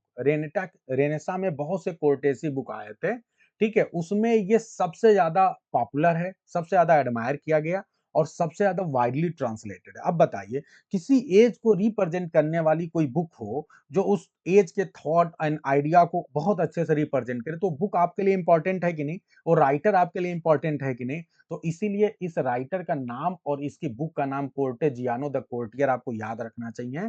ठीक है, ये रेनेसा के स्पिरिट को दिखाता है, और साथ ही साथ ये कोर्टेसी को दिखाता है। द कोर्टियर यानी ये कोर्टेसी को दिखाता है एक पर्सन के रूप में। अब आगे ध्यान दे, अब बुक ऑन करेक्टर, ये बुक किस चीज पे है? ये बुक है करेक्टर पे, ऑब्लिगेशन पे, and training of man of the court. और एक व्यक्ति की, जो कोर्ट का व्यक्ति है, उसकी ट्रेनिंग को दिखाता है। ठीक है, ये it sets up the ideal, पूरी बात को ध्यान दीजिएगा। इस सेट्स अप, ये जो बुक है, ये एक तरह से स्टैब्लिश करता है, क्या स्टैब्लिश करता है? The ideal of completely rounded और रेनेसा मैन। अब देखो, एक ऐसी चीज बता रहा हूं कि आप में से बहुत से लोग एग्जाम में आ जाए तो गारंटी के साथ मैं कह सकता हूं कि 90% लोग फेल हो जाते हैं, अगर वो आज की क्लास जो नहीं लेते।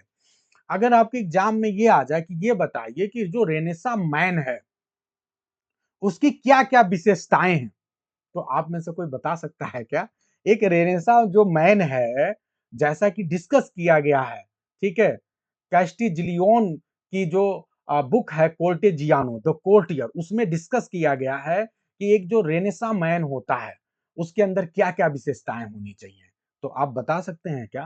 तो जरा ध्यान दीजिए। Developed in all his faculty and skill, कह रहे हैं कि जो रेनेसा मैन होता है, वास्तव में उसकी जितनी भी फैकल्टीज होती हैं, जितनी भी उसके अंदर कलाएं होती हैं, वो सब क्या होती हैं? स्किल्स होती हैं, वो सब क्या होती हैं? डेवलप होती हैं। चाहे आप फिजिकल लेवल पे बात करें, चाहे आप इंटेलेक्चुअल लेवल पे बात करें, चाहे आप आर्टिस्टिक लेवल पे बात करें, तीनों लेवल पे वो डेवलप होती है। He is specially trained to be a warrior. जो रेनेसा मैन होता है, वो वास्तव में एक वॉरियर के रूप में ट्रेन किया जाता है, एक स्टेट्समैन के रूप में, एक पॉलिटिशियन के रूप में उसे ट्रेन किया जाता है। बट लेकिन इसके अलावा वो कैपेबल होता है, कैपेबल आल्सो एज एथलीट, एक एथलीट के लिए रूप में भी कैपेबल होता है, एक फिलोसफर के भी रूप में कैपेबल होता है, एक आर्टिस्ट के रूप में भी कैपेबल होता है, एंड कन्वर्सेशनलिस्ट, अपनी बात को बहुत अच्छे से कन्वर्सेशन के मेथड से बहुत अच्छे से बता सकता है, और सबसे बड़ी बात, वो मैन ऑफ सोसाइटी होता है। इतनी ढेर सारी क्वालिटी एक रेनेसा मैन में होती है। ठीक है, The courtiers' relationship to women and women's to men are represented according with the quasi-religious code of platonic love, and his activities and production are crowned by the grace of इस ये एक word है यहाँ पे, Italian word है, ठीक है, स्प्रेजट्रा। अब ये जो वर्ड है इसका प्रोनाउंसिएशन बाद में कभी देखा जाएगा, लेकिन ये वर्ड ध्यान रखें और इस वर्ड का मतलब क्या है।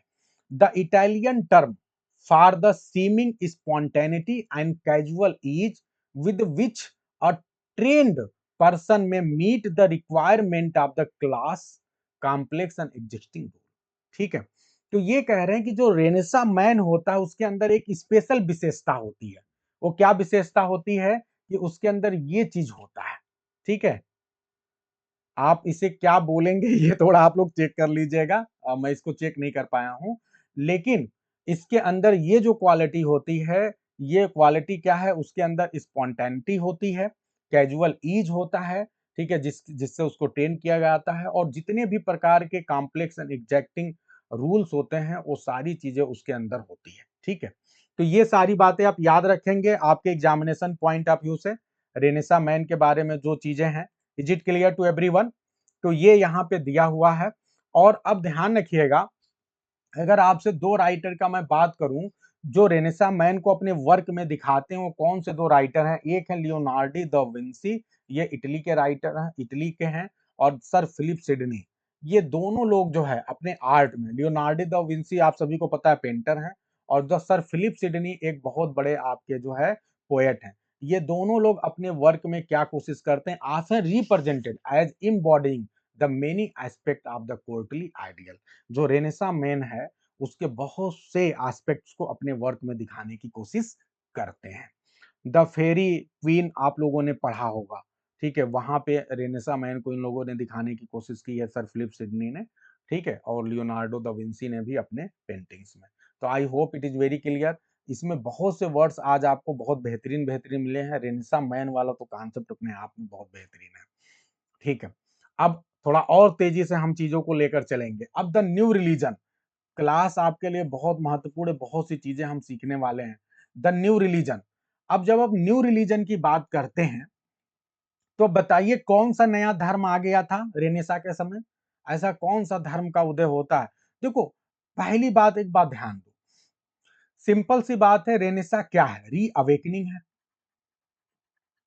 अगर आपसे एक एग्जाम में क्वेश्चन पूछ दे इंटरव्यू में, कि आपसे पूछा जाए कि ये बताओ, अगर ये क्वेश्चन पूछ दे आपको जवाब देना है, अगर ये क्वेश्चन पूछे कि ये बताओ कि क्या जो रिफॉर्मेशन है उसमें रेनेसा का योगदान है, can you say that reformation is the by product of renaissance? Can anyone tell? Yes. क्यों है बाई प्रोडक्ट रेनेसा का? सिंपल सी बात है, क्योंकि रेनेसा ने आपको सिखाया कि आप जो एग्जिस्टिंग आइडियाज हैं उस पर सवाल करना शुरू करिए, आप रीजन करना शुरू करिए, आप बोलिए कि नहीं ऐसा ऐसा है तो ऐसा क्यों है, और हम इसे क्यों माने, इसके पीछे साइंस क्या है, क्या तर्क है, ये चीज किसने सिखाया? रेनेसा ने सिखाया।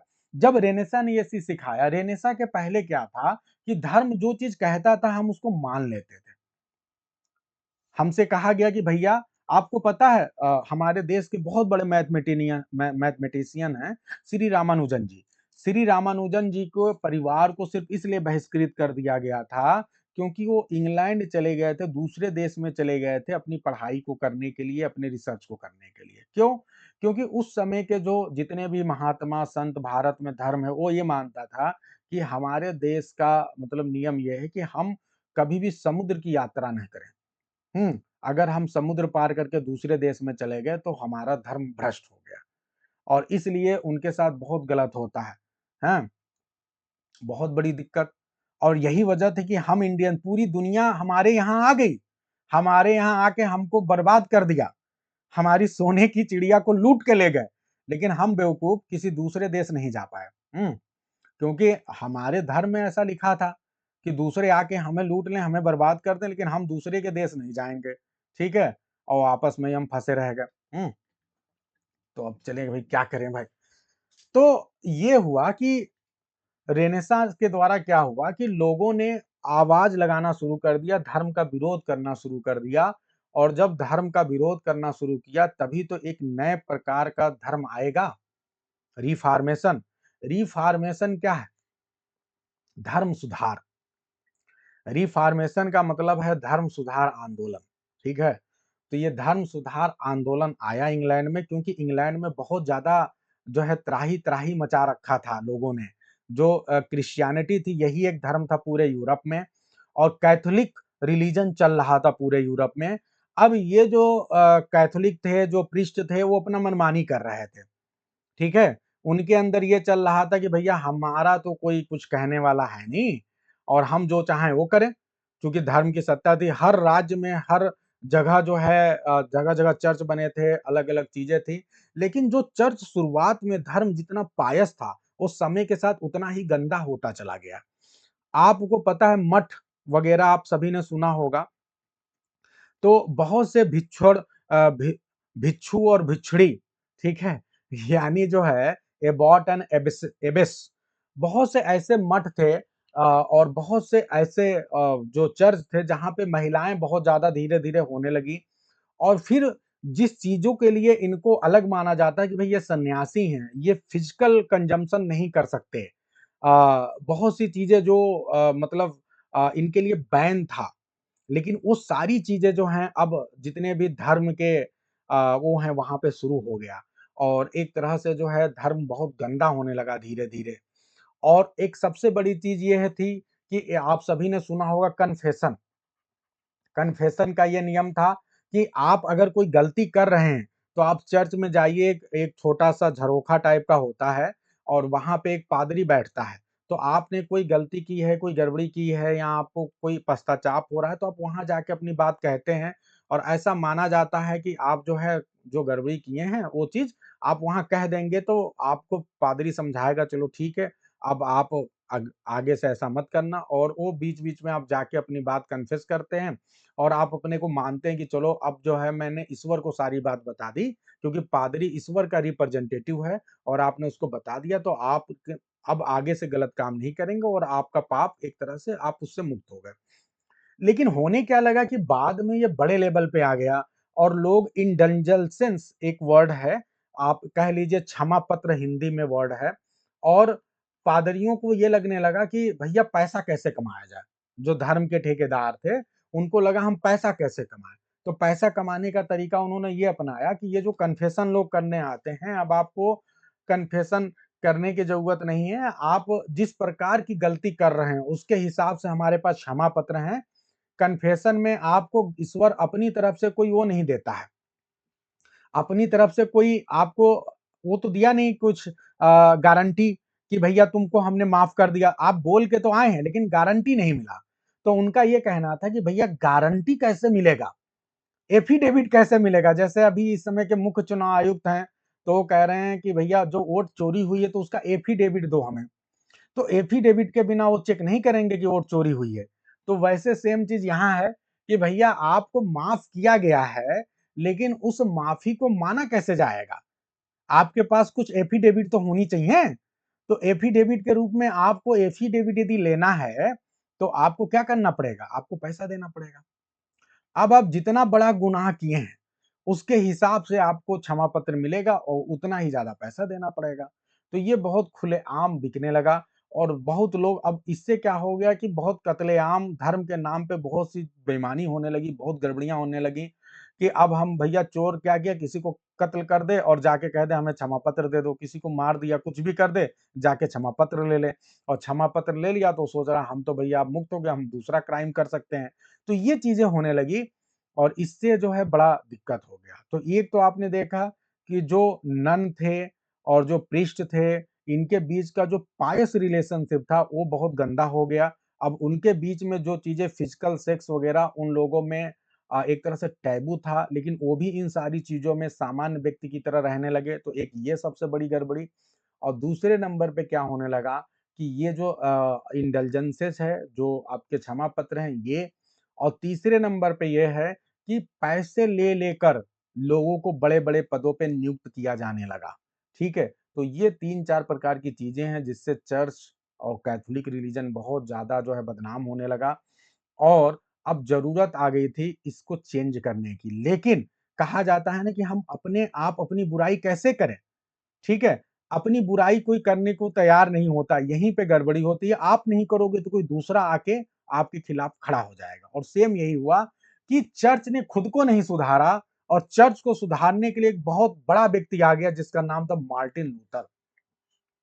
मार्टिन लूथर जी आ गए और मार्टिन लूथर जी को उस समय कई राजाओं का भी संरक्षण प्राप्त था। क्योंकि जो राजा थे ना वो भी चर्च से परेशान थे। उनको लग रहा था कि ये जो चर्च है उनके राजनीतिक जो चीजें हैं उसमें बहुत ज्यादा वो कर रहा है, इंटरफियर करने की कोशिश कर रहा है। और इसलिए वो भी चाहते थे कि जो रोमन कैथोलिक धर्म है उसको जो है उसको कम किया जाए उसके प्रभाव को। इसीलिए मार्टिन लूथर को बहुत से किंग ने भी हेल्प किया। और ध्यान रखिए जो मार्टिन लूथर जी रिफॉर्मेशन लेकर आए इसी के द्वारा एक नए धर्म का जन्म हुआ जिसे हम प्रोटेस्टेंटलिज्म बोलते हैं या फिर हम प्रोटेस्टेंट रिलीजन बोलते हैं। ठीक है, तो मार्टिन लूथर जी का नाम याद रखिएगा। He was a successful heresy which struck at the very foundation of the institutionalism of the Roman Catholic church. जो रोमन कैथोलिक चर्च था जो उनका इंस्टीट्यूशन था उसके ऊपर क्या था, एक तरह से उसके फाउंडेशन को इन्होंने क्या कर दिया, स्ट्रक कर दिया, हिला दिया, खत्म कर दिया रिफॉर्मेशन के द्वारा। तो अब तक जो रोमन कैथोलिक चर्च बहुत ज्यादा जमा हुआ था लोगों के बीच में, अचानक वो क्या हो गया, अब उसकी दीवारें थोड़ी सी ढह गई और इसी के द्वारा क्या आ गया, एक नया धर्म आ गया जिसे हम प्रोटेस्टेंट रिलीजन कहते हैं। और यही चीज जो है आपका जो है न्यू रिलीजन के रूप में यहाँ पे हम बात करते हैं। ठीक है, हालांकि अब फिर मैं आपको एक बात और बता दे रहा हूं आगे के लिए, क्योंकि आपको इस बात को ध्यान रखना है। आप मुझे ये बताइए, जब मार्टिन लूथर जी आए तो एक विद्रोह जन्म हुआ और रोमन कैथोलिक जो चर्च जो अभी तक बहुत हाई लेवल पे था, लोगों के बीच में एक अपना फाउंडेशन बनाया हुआ था, उसकी फाउंडेशन हिल गई। ठीक है, लेकिन कोई भी चीज जो इतने बड़े कई देशों में फैली हुई है खत्म तो नहीं हो जाएगी ना। जो पुराने लोग हैं वो तो अभी भी उनकी आस्था रहेगी, तो पूरी तरह से कोई खत्म नहीं कर सकता। तो और लेकिन ये बात है कि उससे फिर सुधार करना पड़ेगा। तो जब इतना बड़ा अटैक होता है मार्टिन लूथर के द्वारा, तो आप बताइए क्या ये अपने आप को सुधारेगा? Can anyone tell? क्या ये अपने आप को सुधारेगा? Can anyone tell?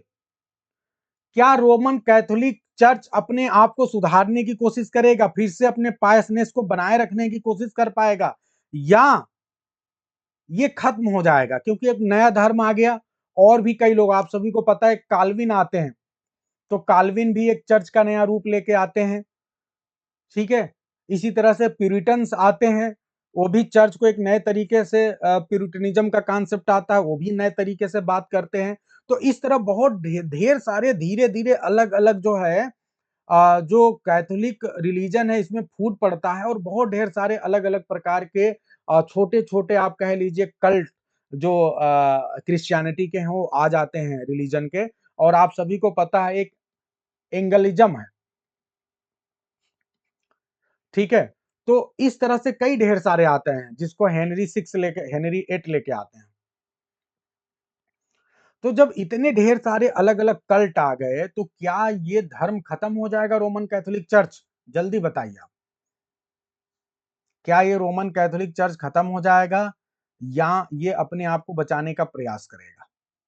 प्रयास करेगा, प्रयास करेगा तो कैसे करेगा? Can anyone tell? जल्दी, फास्ट। खत्म नहीं होगा, ये तो सही बात है, लेकिन खत्म एक ही शर्त पे नहीं होगा, जब ये अपने आप को फिर से प्रयास बचाने की कोशिश करेगा। और यहीं पे एक वर्ड है मैं आपको बता दूं, ध्यान रखिए, काउंटर रिफॉर्मेशन।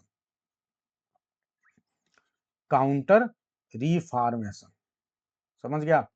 यानी ये क्या कर रहा है कि इसने कोशिश किया, जब इसके खिलाफ अब रिफॉर्मेशन हो गया, धर्म सुधार हो गया, तो इसने एक नया स्टार्ट किया। जब इनके लोगों में मीटिंग हुई, ये तो हमारा धर्म जो अब तक लोगों के दिलों पे राज करता था अचानक पतन होने लगा, ऐसा ना हो जाए कि हम पूरी दुनिया से खत्म हो जाए। और इसके लिए फिर क्या हुआ, इन्होंने एक नया आंदोलन चलाया जिसका नाम है प्रति सुधारवाद। यानी जो रिफॉर्मेशन उसके काउंटर में इन लोगों ने अपना एक आंदोलन चलाया और इन लोगों में जो तमाम लोग थे, जो पायस लोग थे, वो सामने निकल के आए और उन्होंने अपने ही लोगों की आलोचना की और कहा ठीक है, हम मानते हैं हमसे गलतियां हुई हैं, लेकिन अब हम इन गलतियों को सुधार रहे हैं और हम फिर से अपने धर्म को उसी रूप में लेकर आ जाएंगे जैसा पहले था। और इससे रोमन कैथोलिक चर्च को बहुत बेनिफिट होता है और इसके द्वारा जो है रोमन कैथोलिक चर्च फिर से अपनी प्रतिष्ठा को बचाए रखने में सफल हो जाता है। अब जो नुकसान हो गया वो तो हो गया था, लेकिन ये है कि आगे जो है ये अपने आप को बचा लेता है। I hope it is very clear to everyone. सभी को ये बात समझ में आ रहा है? तो ये ध्यान रखिएगा। अब मुझे आप में से कौन बताएगा कि जो मार्टिन लूथर हैं, मार्टिन लूथर साहब ने ये जो अपना आंदोलन की शुरुआत की थी वो किस एक पर्टिकुलर चीज से किया था? ऐसा कौन सा एक्टिविटी था जिससे जो है माना जाता है कि इन्होंने ये एक तरह से शुरुआत कर दी थी? बहुत अच्छा विजय लक्ष्मी, रुचि। इन्होंने 95 जो थीसिस हैं, जो आप सभी को पता है कि जो बाइबिल थी वो जनता की लैंग्वेज में नहीं थी। अभी भी लोग बहुत ज्यादा बाइबिल को पढ़ नहीं पा रहे थे। जो अथराइज्ड, आप सभी को पता है, अभी भी बाइबिल उस तरह से जो इजी लैंग्वेज में था वो नहीं था। तो लोगों को समझ में नहीं आता था, लोगों के बीच में अवेलेबल भी नहीं था बाइबिल उस तरह से। केवल प्रबुद्ध लोग ही पढ़ सकते थे। जनता कैसे समझे, सामान्य लोग कैसे जाने? तो इन्होंने क्या किया कि जो सबसे बड़ा चर्च था उस समय का, विटेनबर्ग का चर्च, उसकी दीवारों पे जो बाइबिल के मेन मेन चीजें हैं उसको एकदम सिंपल लैंग्वेज में ट्रांसलेट करके जो है उन्होंने चिपका दिया। और इससे क्या हुआ कि लोग आए और उन्होंने पढ़ा और उन्हें समझ में आया कि भैया कैसे चीजें गड़बड़ हो रही हैं। और इस तरह से जो है ये आपका आंदोलन एकदम अपने हाई लेवल पे पहुंच गया। ठीक है, तो ध्यान रखिएगा। तो ये है भैया, एक नया धर्म आया इंग्लैंड में और उसमें बहुत बड़ा रोल है आपके मार्टिन लूथर किंग जी का। मार्टिन लूथर जी, मार्टिन लूथर किंग दूसरे महोदय हैं, ध्यान रखिएगा। बिल्कुल Smita. He was imprisoned but he wrote 95 theses in vernacular। Vernacular मतलब जनता की जो लैंग्वेज होती है, ठीक है, उसमें। ठीक है, अब आगे और थोड़ा सा बढ़ लें। ठीक है, और आप लोग को मैंने 2-3 लोग के नाम बताएं, इनको आप जानिए। ठीक है, देखिए ये जो रिफॉर्मेशन है, its soon however develop its own type of, ठीक है, institution in the theocracy propose by John Calvin. अब जॉन काल्विन साहब भी आए, इन्होंने अपने प्रकार का लेकर आए। फिर मैंने आपको बताया कि उनके फॉलोअर्स आए, फिर प्यूरिटन आया। तो इस तरह से ये अलग अलग चीजें जो है चलती रही, छोटे छोटे जो है पार्ट में डिवाइड होता रहा। ठीक है, एंड इंग्लैंड ऑफिशियली, और सबसे बड़ी बात, जो इंग्लैंड है वो अपने आप को ऑफिशियली ब्रोक कर लेता है कैथोलिक चर्च से। कब? During the reign of Henry eight. ये कभी मत भूलिएगा। हेनरी एट महोदय जो है शादी करना चाहते थे। हेनरी एट महोदय जो है शादी करना चाहते थे और उनकी पहले से ही मैरिज थी। तो वो जब वो शादी करना चाहते थे तो वो उन्होंने क्या किया कि उनको जो उस समय का वो था आर्क बिशप था, उसने रोक लगा दी, कहा कि आप शादी नहीं कर सकते। और इस बात से बहुत नाराज हो गए। जब उसने इनकी शादी पे रोक लगा दिया तो इस बात से वो नाराज हो गए, क्योंकि वो डाइवोर्स डाइवोर्स का लाइसेंस, यस बिल्कुल स्मिता, वो भाई शादी कब करोगे? जब आपका डाइवोर्स हो जाए। लेकिन ये राजा थे, ये कहते थे भैया मैंने जब बोल दिया कि भाई मैं तुमसे शादी नहीं, मैं तुमसे अब नहीं रहना चाहता हूँ तुम्हारे साथ और दूसरे से शादी करना चाहता हूँ, तो मुझे अधिकार मिलना चाहिए। लेकिन जब उसने रोक लगा दिया तो इससे बहुत नाराज हो गए। उन्होंने कहा कि अब हम तुम्हारी सत्ता ही खत्म कर देंगे इंग्लैंड में। तो इस तरह से उन्होंने कैथोलिक चर्च से अपने सारे संबंधों को तोड़ दिया। द न्यू रिलीजियन इस्टेब्लिशमेंट, और एक नए रिलीजन का इस्टेब्लिश किया जो इंग्लैंड का अपना चर्च कहलाया, दैट इज एंग्लिकन चर्च, जो मैंने आप सभी को बताया है। इन्होंने बहुत बड़े पैमाने पे क्या कर दिया कि जो चर्चेस थे, जितने भी रोमन कैथोलिक के चर्च थे इंग्लैंड में, उनको तुड़वाना शुरू कर दिया। एक नए प्रकार का चर्च बनाया जिसका नाम दिया एंग्लिकन चर्च। ध्यान रखिए कि बहुत इंपॉर्टेंट घटना है इंग्लैंड के इतिहास में। ठीक है, और जो एंग्लिकन चर्च बनाया उस समय उन्होंने ये कहा कि जो राजा है, ठीक है, सुप्रीमेसी ऑफ किंग, सुप्रीमेसी का एक उस समय उन्होंने एक वो लेकर आए, वो एक रूल लेके आए, सुप्रीमेसी ऑफ द किंग।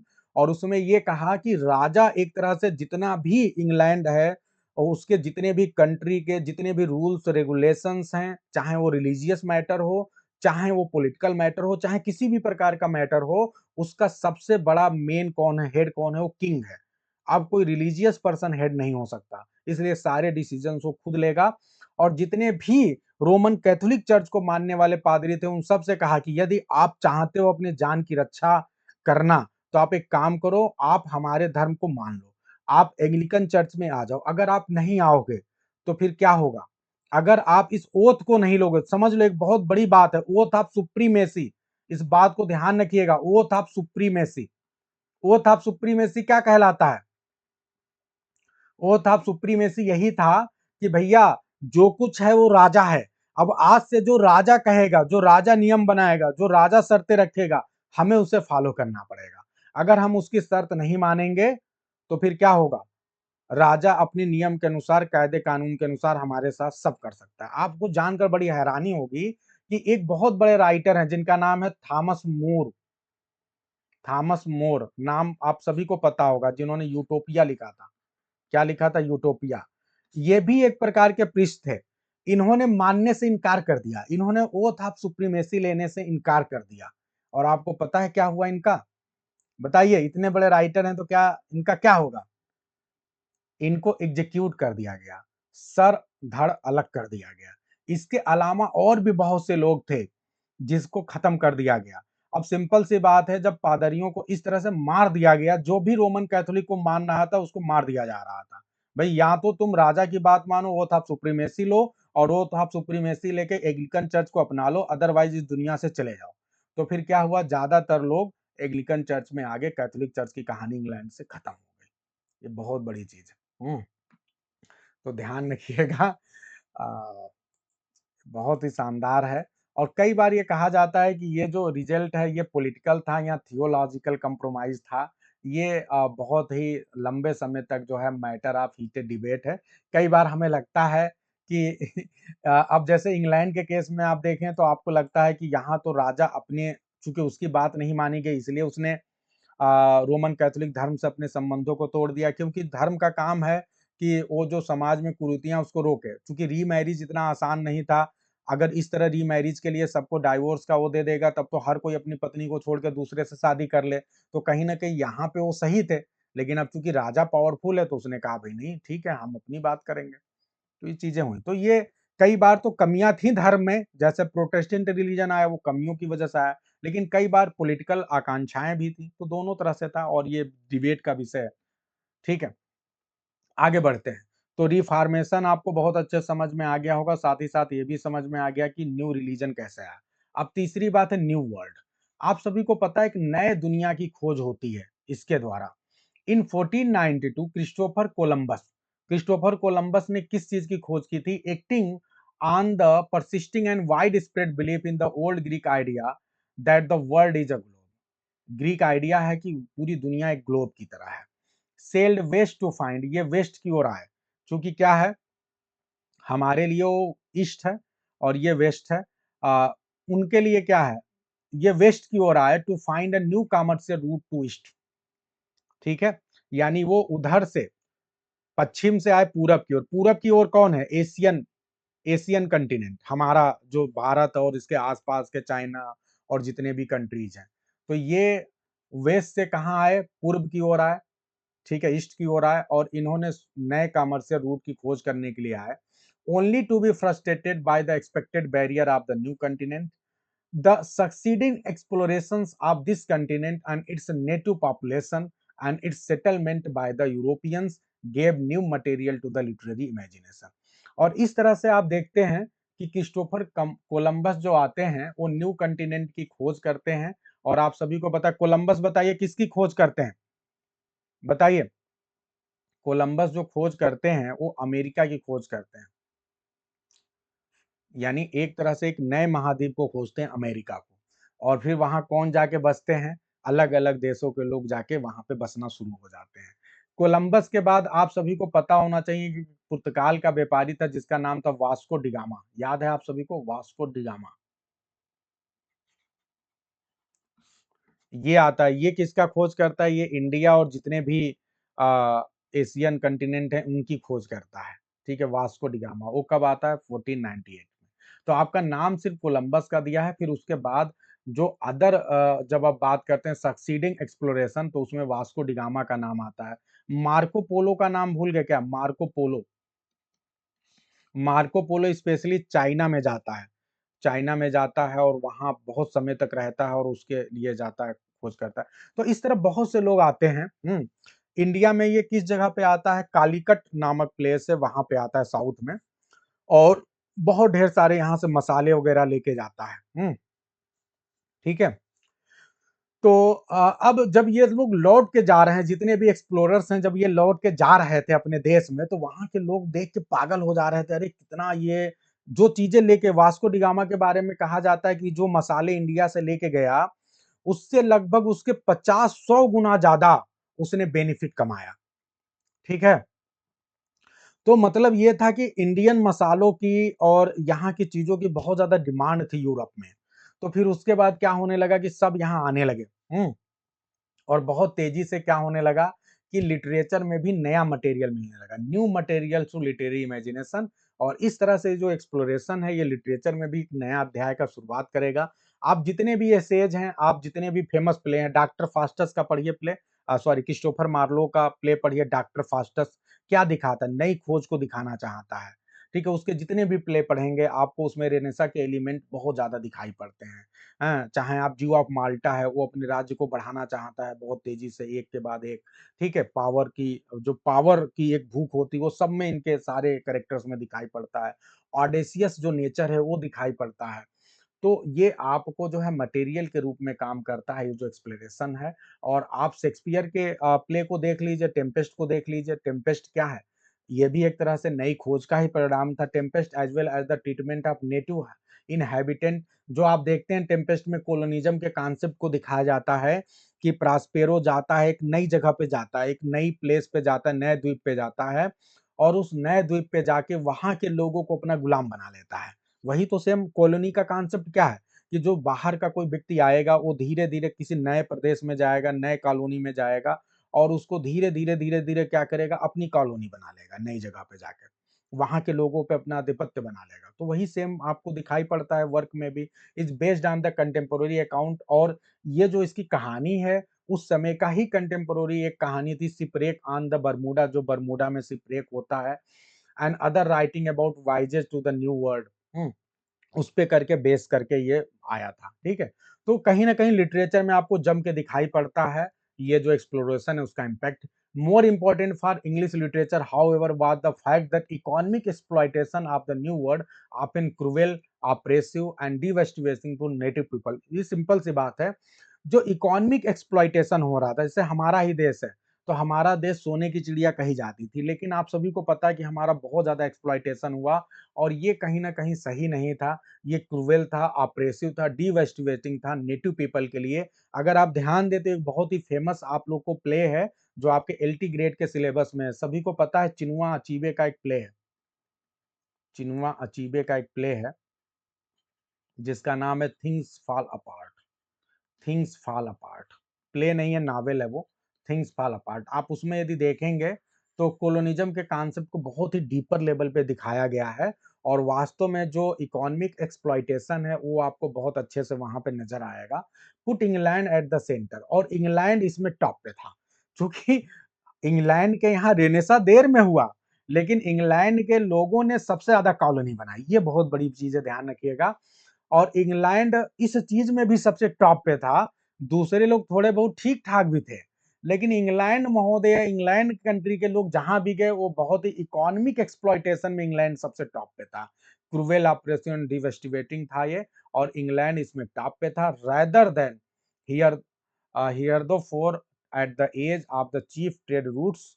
और आप ये कह सकते हैं कि जितने भी मेन चीफ ट्रेड रूट थे उस पे इंग्लैंड का धीरे धीरे आधिपत्य हो गया था। So help establish the commercial prosperity.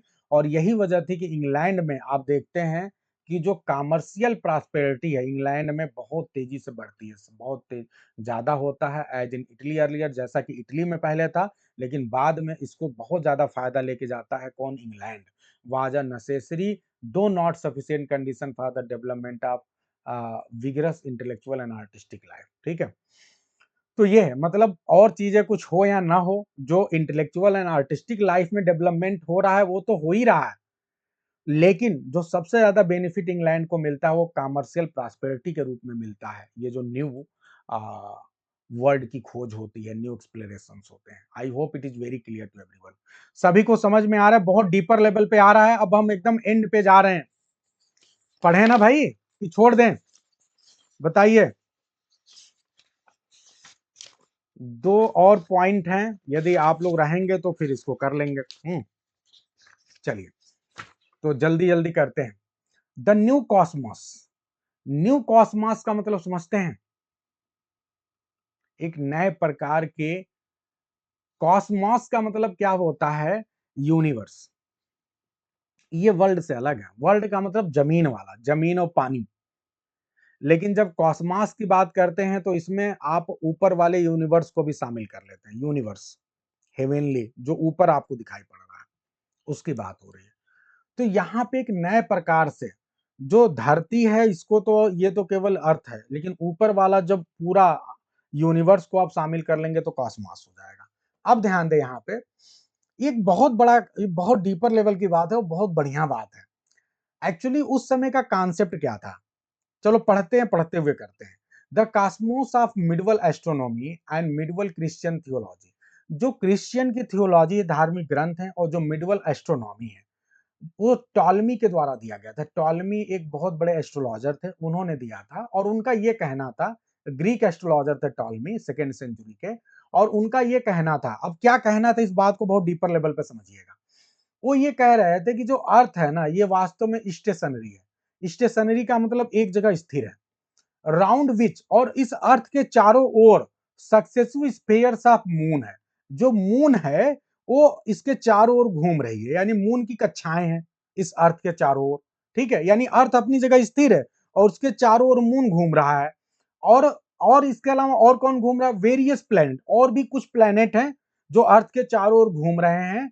Then the fixed star, और उसके बाद जो स्टार्स हैं वो घूम नहीं रहे हैं, वो एक जगह स्थिर है। ये कहना था टॉलमी का। अब इस बात को ध्यान रखिएगा, ये बहुत लंबे समय तक यही बात मानी गई कि अर्थ सेंटर में है, हमारी धरती मां सेंटर में है, और ये एक जगह रुकी हुई है, और इसके चारों ओर कौन घूम रहा है? मून घूम रहा है, और कौन घूम रहा है? प्लैनेट घूम रहे हैं। ठीक है, लेकिन जो स्टार्स हैं वो एक जगह स्टेबल है। आप ध्यान दीजिए, हेवन आर, ठीक है, एम्पीरियन वाज थॉट, जो हेवन है, जो स्वर्ग की बात की जाती थी, ध्यान रखिएगा, बहुत डीपर लेवल की बात हो रही है। जो स्वर्ग है, ऐसा माना जाता था कि स्वर्ग to be situated above the sphere. ये जो स्पेयर्स हैं, जो मून की कक्षाएं थी, तो ऐसा माना जाता था कि जो पृथ्वी से ऊपर जो है, कौन है? स्वर्ग है। पृथ्वी के ऊपर की ओर देखेंगे तो स्वर्ग है। आज भी आप लोग देखते होंगे कि कहा जाता है, जब स्वर्ग की बात की जाती है तो हम ऊपर, ऊपर आकाश की ओर इशारा करते हैं कि ऊपर स्वर्ग है। ठीक है, और हेल को कहां माना जाता है? जो हेल है, नरक है, वो कहां है? वो सेंटर ऑफ द अर्थ है। जब कहते हैं ना कि तुम हेल में चले जाओगे, तो हेल में जाने का मतलब क्या? जमीन की ओर इशारा करते हैं, यानी नीचे, जमीन में कहीं अंदर, बहुत नीचे, सेंटर में क्या है? वो हेल है। और ऐसा किसने डिस्क्राइब किया? दाते साहब ने, 13 सेंचुरी का वर्क है, उसमें डिस्क्राइब किया है। या फिर और हेल कहां हो सकता है? या फिर हेल जो हमारी मून की कक्षाएं हैं उसमें कहीं नीचे हो सकती है। तो मून की कक्षाओं में जो ऊपर, अर्थ के ऊपर है, उसमें स्वर्ग है, और नीचे जो है वहां पे आपका हेल है, या अर्थ में कहीं मिडिल में हेल है, ऐसा माना जाता था। ये जो मून की कक्षाओं में नीचे कहीं हेल है, ये कॉन्सेप्ट दिया जॉन मिल्टन ने पैराडाइज लॉस्ट में, और दाते साहब का कहना है कि सेंटर ऑफ द अर्थ में हेल है। ये बात मानी जाती थी तब तक, सोचो कब से, 13 सेंचुरी तक यही बात मानी जा रही है, 14-15 सेंचुरी तक। अब जब ये देखो, 16 सेंचुरी में कापरनिकस साहब जी आए, और कापरनिकस साहब ने पब्लिश किया अपना न्यू हाइपोथेसिस। और इन्होंने क्या बात कहा? इन्होंने कहा concerning the astronomic system, astronomic system पे इन्होंने अपनी नई हाइपोथेसिस दी, और इन्होंने बहुत ही सिंपलर और मोर कोहेरेंट एक्सप्लेनेशन दिया उस समय का जो उनका ऑब्जर्वेशन था, और एक्चुअल मूवमेंट ह्यूमनली बॉडीज के बारे में बताया। इसकी वजह से बहुत ज्यादा कॉम्प्लिकेशन हो गया, क्योंकि जो प्लेटोनिक वर्ल्ड पिक्चर थी, ये उससे अलग बात बताते हैं। और आपको जानकर बहुत हैरानी होगी। पहले तो ये जान लो कि इन्होंने क्या बताया था, लेकिन आपको ये भी बता दें, आपको जानकर बहुत हैरानी होगी कि इस बात के लिए उस समय के लोग इतने ज्यादा ट्रेडिशनलिस्ट थे, इतने ज्यादा आप ये कह लीजिए धर्म के रूप में उन्मादी थे, अंधे थे कि उन लोगों ने कापरनिकस को जिंदे जला दिया था। जला दिया था इनको। सिर्फ इसलिए जला दिया था क्योंकि इन्होंने धर्म के विरोध में अगर कोई बात कह दी, धर्म से अलग बात अगर कह दिया जाता था, तो ऐसे लोगों को सीधे-सीधे जला दिया जाता था। क्योंकि धर्म के खिलाफ कोई बात नहीं सुनना चाहता था। धर्म के ठेकेदार कुछ भी सुनना नहीं चाहते थे। इसको ब्लास्फेमी मानी जाती थी, बिल्कुल। आप सभी को बता दूँ मैं कि जितने भी आपके ये वाले राइटर हैं, आपको पता है यूनिवर्सिटी यूनिवर्सिटी वीट्स के जितने भी राइटर्स हैं लगभग सबके खिलाफ केस चलता था। क्योंकि ये लोग रेनेसां के कॉन्सेप्ट को फॉलो करते थे। धर्म के खिलाफ में कोई बात लिखना होता था, कहना होता था तो ये संकोच नहीं करते थे और इसीलिए सबके खिलाफ केस चलता था। आपके जो क्रिस्टोफर मार्लो साहब हैं, उनके खिलाफ भी केस चल रहा था। आप सभी को बता दूँ मैं। और डॉक्टर फास्टस क्या है? आपको कई बार लगेगा ब्लास्फेमी ही तो दिखा रहा है वो। तो ये लोग बहुत ही ऑर्थोडॉक्स थे और उस समय जो है कापरनिकस थ्योरी जो थी वो प्रपोज्ड किस चीज पे बेस्ड थी वो समझ लो। इसने ये बताया कि भैया जो सेंटर में अर्थ है वो नहीं है, सेंटर में कौन है? सन है। सेंटर में कौन है? सन है। और अर्थ बिल्कुल भी सेंटर में नहीं है। ये बात सुन के ही सब पगला गए। ठीक है? और ये कह रहे हैं कि अर्थ स्टेशनरी भी नहीं है। अर्थ वास्तव में क्या कर रही है? सूर्य के चारों ओर गोला लगा रही है, घूम रही है। और जो दूसरे but only one planet among many planet, और वास्तव में ये कौन है? कोई अलग से विशेष नहीं है, बल्कि ये भी क्या है? अपने आप में प्लैनेट है। ये इन्होंने बात कहा। और ये क्या all of which revolve around the sun, तो इन्होंने ये कॉन्सेप्ट हटा दिया। अभी तक ये हो रहा था कि इसके चारों ओर सब घूम रहे हैं, इन्होंने कहा नहीं नहीं अर्थ बल्कि घूम रही है सन के चारों ओर। और सन वास्तव में क्या, अर्थ वास्तव में एक प्लैनेट है, जैसे और भी प्लैनेट है वैसे ये भी एक प्लैनेट है। तो सोलर सिस्टम, बिल्कुल सोलर सिस्टम का कॉन्सेप्ट इन्होंने कापरनिकस ने दिया। हालांकि ये पूरा कंप्लीट नहीं था, लेकिन जितना दिया उससे भी लोगों की जड़ें हिल गई कि भैया ये तो उल्टा बोल रहा है, और इसीलिए इनको जला दिया गया। लेकिन ऐसा तो होगा नहीं, बाद में नए लोग आएंगे। ठीक है? और उन लोगों ने इससे अलग कॉन्सेप्ट दिया। ठीक है? ये न्यू साइंस वाला मैं पहले बता रहा हूँ। तो अब ध्यान दीजिएगा, ये तो उन्होंने दिया। ठीक है? जो न्यू कॉस्मॉस का सिद्धांत, फिर साइंस के फील्ड में बहुत डेवलपमेंट आएगा और उसमें कहीं ना कहीं कॉस्मॉस का भी सिद्धांत है। Much more important in the long run, अगर लॉन्ग रन में देखें तो was the effect of opinion of general principle and method of the new science developed by great successor of Copernicus. Copernicus के बाद बहुत ढेर सारे उनके सक्सेसर्स आते हैं और उन लोगों ने एक न्यू साइंस को अलग प्रकार से डेवलप किया। लेकिन सबसे पहली बार धर्म के विरोध में कहने का मतलब हिम्मत केवल कापरनिकस में थी। तो इस तरह से इनके बाद इनके follower late 16th and early 17th century में आते हैं, जैसे फिजिसिस्ट हैं जो जोनास केपलर। केपलर महोदय भी इस तरह के अपने सिद्धांत देते हैं। गैलीलियो का नाम मत भूलिएगा। गैलीलियो को भी अपने विचारों के लिए आपको पता है जेल में डाल दिया गया था। याद है क्या आप लोग को? जब मिल्टन साहब गए थे मिलने के लिए तो ये जेल में बंद थे। And the English physician and physiologist William Harvey, ये सब इनके फॉलोअर हैं। इन्होंने साइंस को एक न्यू दिशा में ये लोग लेके जाते हैं और बहुत आगे लेके जाते हैं। ठीक है? और ये जो है even after Copernicus the Cosmos of many writers in Elizabethan era, जैसा कि आपको शेक्सपियर के प्ले में भी दिखाया जाता है। नॉट ओनली, देखो चाहे आपके कापरनिकस ने सिद्धांत दे दिया था, लेकिन कापरनिकस को जला दिया गया था। और अब ये बताओ, ये सीधे-सीधे बात बोल रहे हैं कि चाहे कापरनिकस ने अपना सिद्धांत दे दिया था, लेकिन उसके बावजूद भी जो एलिजाबेथन एरा में जितने भी वर्क लिखे गए, बहुत से वर्क में, ज्यादातर वर्क में और शेक्सपियर के भी प्ले में, आप बताइए क्या कापरनिकस के सिद्धांत पे प्ले लिखे गए? बात माना गया? नो। उसके बाद भी जो टॉलमी साहब थे उनके सिद्धांत रहे, क्योंकि रीजन ये था कि कोई धर्म के खिलाफ नहीं जाना चाहता। अगर आप करेंगे तो आपकी किताबों को कोई नहीं खरीदेगा, आपको धर्म विरोधी साबित कर दिया जाएगा। तो मजबूरी थी कि टॉलमी के सिद्धांतों पे ही बेस करके जो है लोगों को लिखना पड़ा। It also remain N animate Cosmos that was invested with occult powers, और अभी भी इन लोग के वर्क में कॉस्मोस को एनिमेट दिखाया गया। ये बताया गया कि इसके पास बहुत पावर है और अभी भी इस कॉस्मॉस में डेमंस एंड स्पिरिट राज करते हैं। ये तो आपको जम के दिखाई पड़ता है। And was widely believed to control man's life, और ऐसा माना जाता था कि ये जो डेमेंस एंड स्पिरिट हैं जो ऊपर हेवन में हैं, हेवन से आते हैं या आपके हेल से आते हैं, ये सब क्या करते हैं? ये अभी भी जो है, जो स्टार्स हैं, ये सारी चीजें इन्फ्लुएंस करते हैं हमारी लाइफ पे, and subject to control by the powers of witchcraft and magic. और जो ह्यूमन बीइंग है वो इनके द्वारा कंट्रोल किया जाता है, विचक्रिप्ट के द्वारा, जादू के द्वारा और मैजिक के द्वारा। तो ये सारी चीजें बाद में भी दिखाई जा रही थी, ठीक है। पूरी तरह से कोई चीज खत्म नहीं हो पाएगा। हाँ, लेकिन ये जरूर है कि आप ये कह सकते हैं कि अब धीरे-धीरे विरोध होना शुरू हो गया था और अ, निश्चित तौर पे ज़्यादा लंबे समय तक नहीं चल पाया। तो एलिज़ाबेथन ऐज में ठीक है चल रहा था। स्मिता कह रही है कि यदि शेक्सपियर ने एस्टेब्लिश्ड थ्योरी के खिलाफ लिखा होता, तो इतना ज़्यादा उनको अपलाड ना मिला होता। बिल्कुल स्मिता आप सही हैं। एक को ऐसे ही शेक्सपियर साहब परेशान थे, कौन पंगा ले। बिल्कुल सही कह रही हो आप। तो मतलब ये है कि ठीक है, बहुत से एलिज़ाबेथन ऐज में जो वर्क हैं, वो अभी भी कापर्निकस के सिद्धांत पे नहीं चल रहे थे, वो टालमी के ही पुराने सिद्धांत पे उनको लिखा जा रहा था। लेकिन ऐसा कब तक चलेगा? विरोध तो होना ही, क्योंकि रेनेसां लेकर इसी कॉन्सेप्ट को आया है।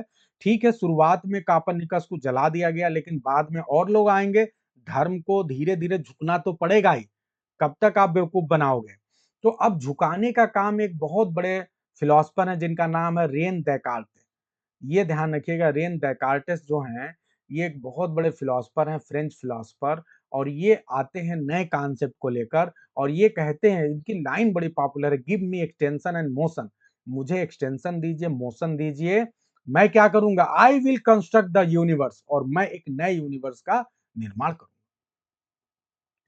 बड़ी बात करते हैं। The universe of Descartes and new science, और ये जो new science consisted of extended particle of matter, ये जो रेन डेकार्टे साहब का जो यूनिवर्स है, ये रिलीजियस मैटर से नहीं था कि इसमें स्पिरिट्स हैं, डेविल्स हैं, डेमन्स हैं, गॉडसेस हैं, ये सब इसमें नहीं है, निम्स हैं। इनका जो साइंस की बात हो रही है, न्यू साइंस, वो मैटर से है।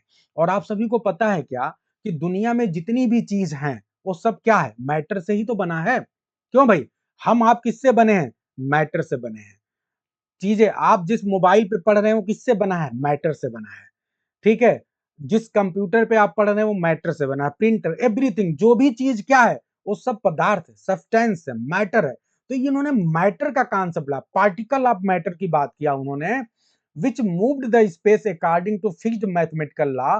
और ये कहते हैं कि ये जो मैटर है ये वास्तव में मूव करता है स्पेस में अपने मैथमेटिकल लॉ से।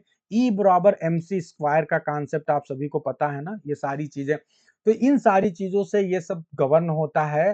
Free from influence by angels, ये जो एंजल्स का इन्फ्लुएंस है, डेमंस का इन्फ्लुएंस है, ह्यूमन प्रेयर कि हम प्रेयर करेंगे तो भगवान जी प्रकट हो जाएंगे। पहले की मूवीज में दिखाया पड़ता था, ये प्रेयर किया, हनुमान जी आ गए, भगवान जी आ गए, बचा लिया। ये सब कहानी, सब फालतू बातें हैं। इन सारी चीजों को इन्होंने निग्लेक्ट कर दिया। अकल्ट मैजिकल पावर, ये सारी चीजों का कहानी खत्म हो गया। आप अगर मैकबेथ देखते हैं तो क्या है, आपको विचेज दिखाया जाता है कि नहीं दिखाया जाता है? मैकबेथ देखते हैं तो अचानक जो है मैकबेथ को क्या बोला जाता है कि ये जो है इनके ऊपर किसकी कृपा है? मैकबेथ के ऊपर। बताइए वो कौन सी गॉडेस है? तो मतलब क्या है, आपकी लेडी मैकबेथ जो है विचेज को इन्वोक करती है, वेलोनाज ब्राइड ग्रूम इनको बोला जाता है। बिल्कुल। तो ये क्या है कि शेक्सपियर साहब भी बहुत ढेर सारे जो है माइथोलॉजिकल जो गॉड्स एंड गॉडेसेस हैं उनको यूज करते हैं, विचक्राफ्ट्स का यूज करते हैं, लेकिन इन सारी चीजों का विरोध आपको दिखाई पड़ता है रेन डेकार्टे में। और ये कहते हैं कि ये जो पूरा यूनिवर्स है ये मैटर से बना हुआ है, ये एंजल्स, डेमंस, ह्यूमन प्रेयर और ये जो मैजिकल चीजें हैं ये सब बकवास की बातें हैं, इनका कोई मतलब नहीं, इनका कोई इंटरफेरेंस नहीं इस यूनिवर्स में। ठीक है, और इसीलिए कहते हैं कि ये जो यूनिवर्स है ये however subject of the manipulation of experimental scientist. ठीक है, who set out this way to discover the law of nature. ये कह रहे हैं कि ये जो यूनिवर्स है वास्तव में ये मैटर है एक्सपेरिमेंटल साइंटिस्ट का। और उन लोगों ने फिर बाद में क्या किया, आपके सामने स्टैब्लिश किया law of nature. Law of nature आप सभी ने पढ़ा है, and who in the phrase of English thinker Francis Bacon. Francis Baker आप सभी को पता है कि बहुत ही साइंटिफिक माइंड के पर्सन थे, had learned to obey nature in order to be her master. ये कह रहे हैं कि भैया अगर आपको मास्टर बनना है तो सबसे पहले नेचर को समझना पड़ेगा, सीखना पड़ेगा। जैसे ह्यूमन बीइंग है, चीजों को खोज करेगा, लेकिन खोज करने के बाद उसका मास्टर भी तो ह्यूमन बीइंग ही है ना। तो ये सारी चीजें हैं। तो बेहतरीन तरीके से आप देख रहे हैं कि मैटर के राज को, आप सभी लोगों ने एक सुना है ना कि कहा जाता है कि एनर्जी जो है वो कभी नष्ट नहीं होती है। आप जो है जो एनर्जी है, वो एनर्जी कभी नष्ट नहीं होती है, बस वो एक फॉर्म से दूसरे फॉर्म में बदल जाती है और यही सत्य है, ठीक है? जो मैटर है वो केवल कन्वर्ट होता है, it never loses its existence. तो उस कॉन्सेप्ट पे बेस करके है, ठीक है? आप लोगों ने पढ़ा होगा, आप किसी चीज पे एक एनर्जी लगाएंगे वो दूसरी तरीके से आपके ऊपर उतना ही एनर्जी लगाएगी। न्यूटन के कॉन्सेप्ट आप लोगों ने पढ़े होंगे। तो ये सारे इन सब कॉन्सेप्ट का अब समय आ गया था, ठीक है? तो ये सारी चीजें आ गई। तो इस तरह से जो डेकाल्ते साहब हैं और जो दूसरे फिलोसफर हैं जो working hypothesis of the scientist है about the physical world were converted into philosophical world view. ये फिलोसफल वर्ल्ड व्यू में चेंज हो गया which was made current by the popular expositions and together by the methodological principle and control observation in the criterion of truth by many areas of knowledge help constitute the climate of 18th century opinion known as the enlightenment.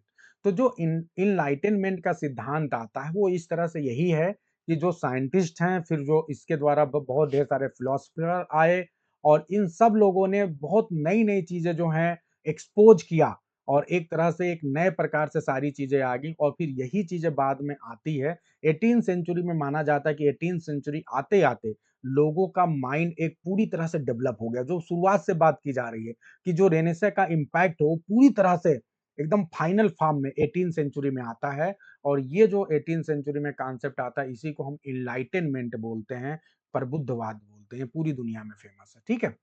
अब सबसे एक बीच का point आपका रह गया है that is new philosophy. इसको बस देख लेते हैं, बहुत थोड़ा सा पॉइंट है और इसी के बाद आपका लेक्चर एंड हो जाएगा। ये मैंने उस समय नहीं पढ़ाया था क्योंकि उसके बाद वो तुरंत न्यू साइंस जा रहा था इसलिए उसको बता दिया। अब ध्यान दें न्यू फिलॉसफी, ये न्यू फिलॉसफी क्या है?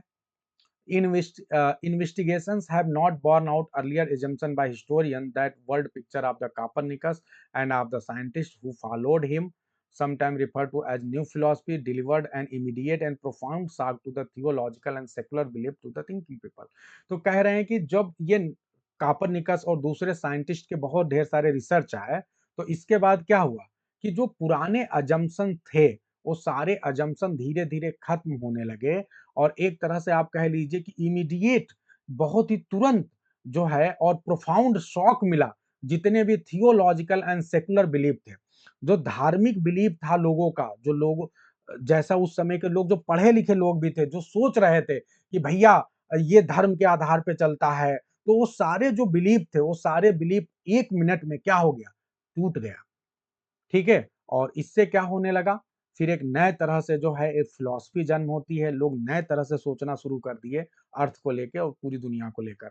वही कह रहे हैं कि 1611 में जॉन डन महोदय ने लिखा था द फर्स्ट एनिवर्सरी, एक पोयम है और इसमें जो new philosophy calls all in doubt, जो न्यू फिलॉसफी ये लेकर आते हैं कि the sun is lost and the earth, ये वहां पे लाइन बोलते हैं the sun is lost and the earth, ठीक है? तो ये न्यू फिलॉसफी कहीं ना कहीं कापरनिकस के सिद्धांत के बाद ही आया था और उसको ये अपने पोयम में शामिल करने की कोशिश करते हैं। He did so only to support the ancient theme, और इन्होंने जो है ऐसा क्यों बोला, क्योंकि ये एंशिएंट थीम को सपोर्ट करने की कोशिश करते हैं। Are literary topoi are the world decay and to enforce a traditional Christian contemptus mundi contempt for the worldly. Still later, Milton in Paradise Lost expressed a suspension of judgment between the Ptolemaic and Copernicus theories. He adopted, however, the older Ptolemaic scheme, ठीक है, as the cosmic setting for the poem because he was more firmly traditional and better adopted to his narrative purposes। तो कुल मिला के देखो यहाँ पे यही बात है, आप सभी को बता दें कि ये कहना ये चाहते हैं कि बहुत से लोग आए जैसे डन महोदय आए या मिल्टन साहब आए, इन लोगों ने पुरानी ही चीजों को माना, लेकिन ये बात तय थी कि अब धीरे धीरे न्यू फिलॉसफी का उदय हो रहा था और अब जो है वो पुराने सिद्धांत को न मान के नए तरीके से चीजों को लेकर आने की कोशिश कर रहे हैं, ठीक है? तो ये हो गया। फाइनली एक प्रश्न आप सभी से है कि एक प्रश्न का जवाब आप लोग देंगे कि क्या आप मुझे बता सकते हैं कि क्या जो रेनेसा था वो केवल मेन के लिए था या फीमेल के लिए भी था? Can anyone tell? रेनेसा जो है क्या वो केवल मेन के लिए आया था, मैन के लिए आया था कि फीमेल के लिए भी आया था? बताइए जल्दी से। विजय लक्ष्मी कह रही हैं दोनों के लिए था, स्मिता कह रही हैं दोनों। चलिए, अब इस प्रश्न के जवाब में मैं आपको एक रिसर्च है, एक बुक है, उसका नाम लेता हूँ। जॉन केली महोदया हैं।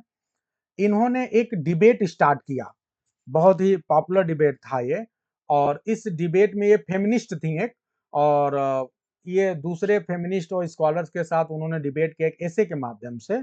और उस एसेज वो एसे 1977 में आया था। उसमें इन्होंने एक एसे का नाम है did women have a Renaissance, क्या वीमेन को रेनेसा मिला था, क्या उनके साथ रेनेसा हुआ था? ठीक है। इनकी बुक है वीमेन हिस्ट्री एंड थ्योरी 1984 में, उसमें इन्होंने एक ऐसे लिखा था, और इसका खुद उन्होंने आंसर दिया। आंसर क्या दिया? उन्होंने ये कहा कि no, women did not, womens के साथ रेनेसा नहीं था। ठीक है।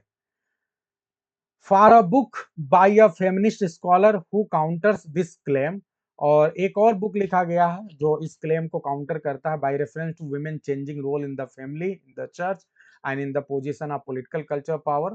ठीक है। वीमेन ऑफ रेनेसा, मतलब इसके विरोध में भी एक बुक लिखा गया है, वीमेन ऑफ द रेनेसा, और उसमें जो है मार्गरेट एल किंग है, जो कि इस बुक की राइटर है। वो कहती नहीं नहीं, उनको भी रोल था रेनेसा में। अगर आप उनके रोल को समझना चाहते हैं तो आप कह सकते हैं कि यस, उनका जो फैमिली में चेंजिंग रोल है, जो चर्च में चेंजिंग रोल है, और जो पॉलिटिकल एंड कल्चरल पावर में जो उनको पोजीशंस मिलता है, आप कह सकते हैं कि ये रेनेसा के इम्पैक्ट की वजह से ही होता है।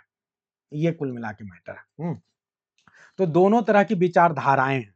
ठीक है, ध्यान रखना है आपको। तो अब आप बताइए, दोनों विचारधाराएं आपने सुन ली, लेकिन ये सच बात है कि रेनेसा का इम्पैक्ट महिलाओं के ऊपर अगर आप देखें तो बहुत थोड़ा है।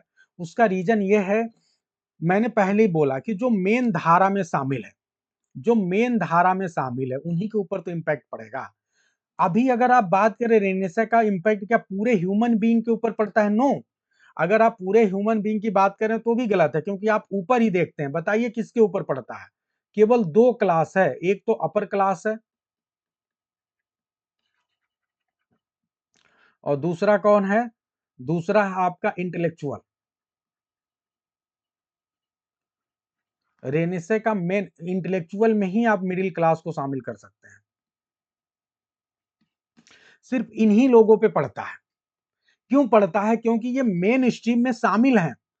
जो मेन स्ट्रीम में शामिल रहेगा उसी के ऊपर प्रभाव पड़ेगा ना। तो जो महिलाएं हैं वो मेन स्ट्रीम में कहां शामिल है?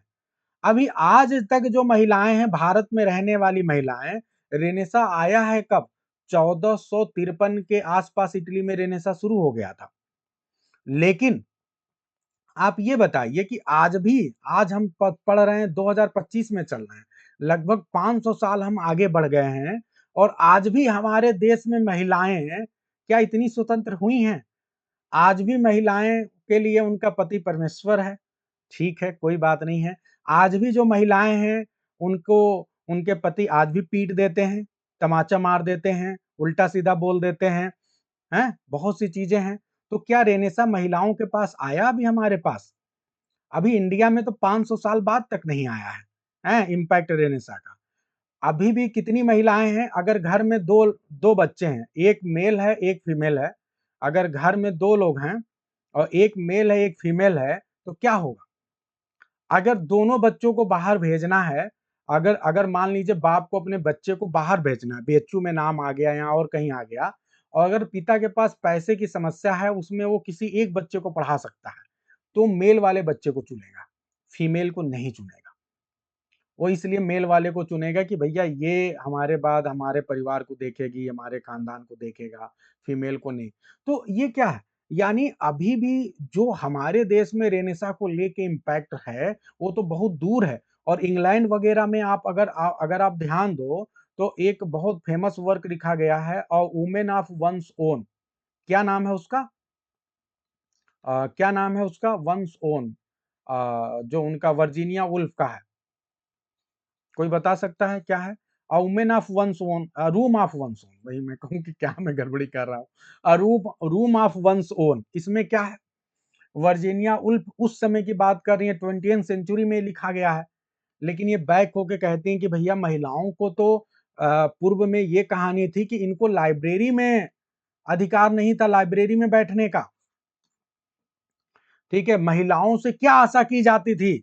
महिलाओं से ये आशा की जाती थी कि उनके अंदर कोमलता आए, कैप्स कंपैशनेट हो वो। उनका सिर्फ एक ही काम है कि जो पुरुष हैं, जो मर्द हैं, जो मर्द जाति है, जो पुरुष है, उसकी सेवा करें। वो ये सीखें कि पुरुष कैसे खुश रहेगा, सिर्फ उनको ये सीखना है।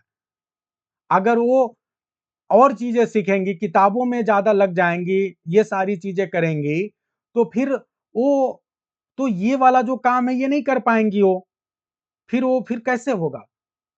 ठीक है? तो ये बात है।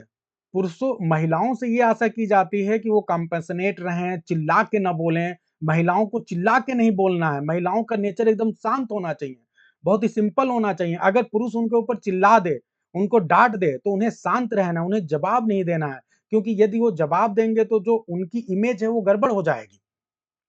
महिलाओं से तो ये आशा की जाती है कि वो अपने बस साथी का ध्यान रखें और बहुत ही सिंपल वे में वो ऐसी चीज़ें सीखें जिससे जो है क्या हो कि वो अपना इम्पैक्ट एक बेहतर रूप में रख पाएँ और जो पुरुष जाति है वो खुश रह पाए। ये मतलब जो है रूम ऑफ वन्स ओन में वो बात करती हैं, ठीक है? और बहुत सी अच्छी-अच्छी बातें करती हैं और एक तरह से महिलाओं को दिखाती हैं कि किस प्रकार से उनको जो है अगर वास्तव में वो चाहती हैं कि वो डेवलप करें। एक मुझे बहुत अच्छा कॉन्सेप्ट था, वो ध्यान नहीं आ रहा है कि वो कहती हैं कि ये चीज़ एक महिला को डेवलप करना है। वो ध्यान मुझे एग्ज़ैक्टली नहीं आ रहा है। क्या कोई मुझे हेल्प कर सकता है? वो महिलाओं के लिए एक पर्टिकुलर मेटाफर यूज़ करती हैं कि ये चीज़ उसे बनना है, ठीक है? और ये मेटाफर के रूप में उसे अपने आप को एस्टेब्लिश करना है। तो वो कह रही थी कि जब तक ये चीज़ मेरे साथ था, कि जब तक ये कॉन्सेप्ट था कि जब तक मैं ये सोच रही थी कि मुझे ये करना है, तब तक मैं अपने जो राइटिंग करियर है उसको बना नहीं पा रही थी। और एक दिन फाइनली मैंने डिसाइड किया कि नहीं मैं जो है इस चीज़ को ख़त्म कर दूँगी और उसके बाद से फाइनली जो है मैं अपने अस्तित्व को बना पाई। तो कहने का मतलब सिर्फ यही है कि महिलाओं को शुरुआत से ही एक बंद कमरे में रखा गया। उन्हें ये कहा गया कि तुम्हारा काम बाहर जाने का नहीं है, फील्ड में जाने का नहीं है, तुम्हारा काम घर पे रहने का है। चौकी घर का जो चीज़ें हैं उसको सँभालने का है, ठीक है? और क्या बोलते हैं चूल्हा-चौकी सँभालने का है, हैं? किचन सँभालने का है तो तुम्हारा सब काम वो है, ठीक है? और आपको जो है शांत रहना है, बच्चों की देखभाल करना है। बच्चे तुम्हारे भरोसे बढ़ेंगे सब कुछ, तो तुम्हारा काम वो है। पुरुष का काम है बाहर जाना, बाहर का काम करना। ये कॉन्सेप्ट बहुत लंबे समय तक था और इस वजह से जो है महिलाएँ रेनेसां में जिस तरह से पार्टिसिपेट करना चाहिए या उनके ऊपर जो इम्पैक्ट पड़ना चाहिए रेनेसां का, वो नहीं पड़ा, बहुत ही माइनर पड़ा।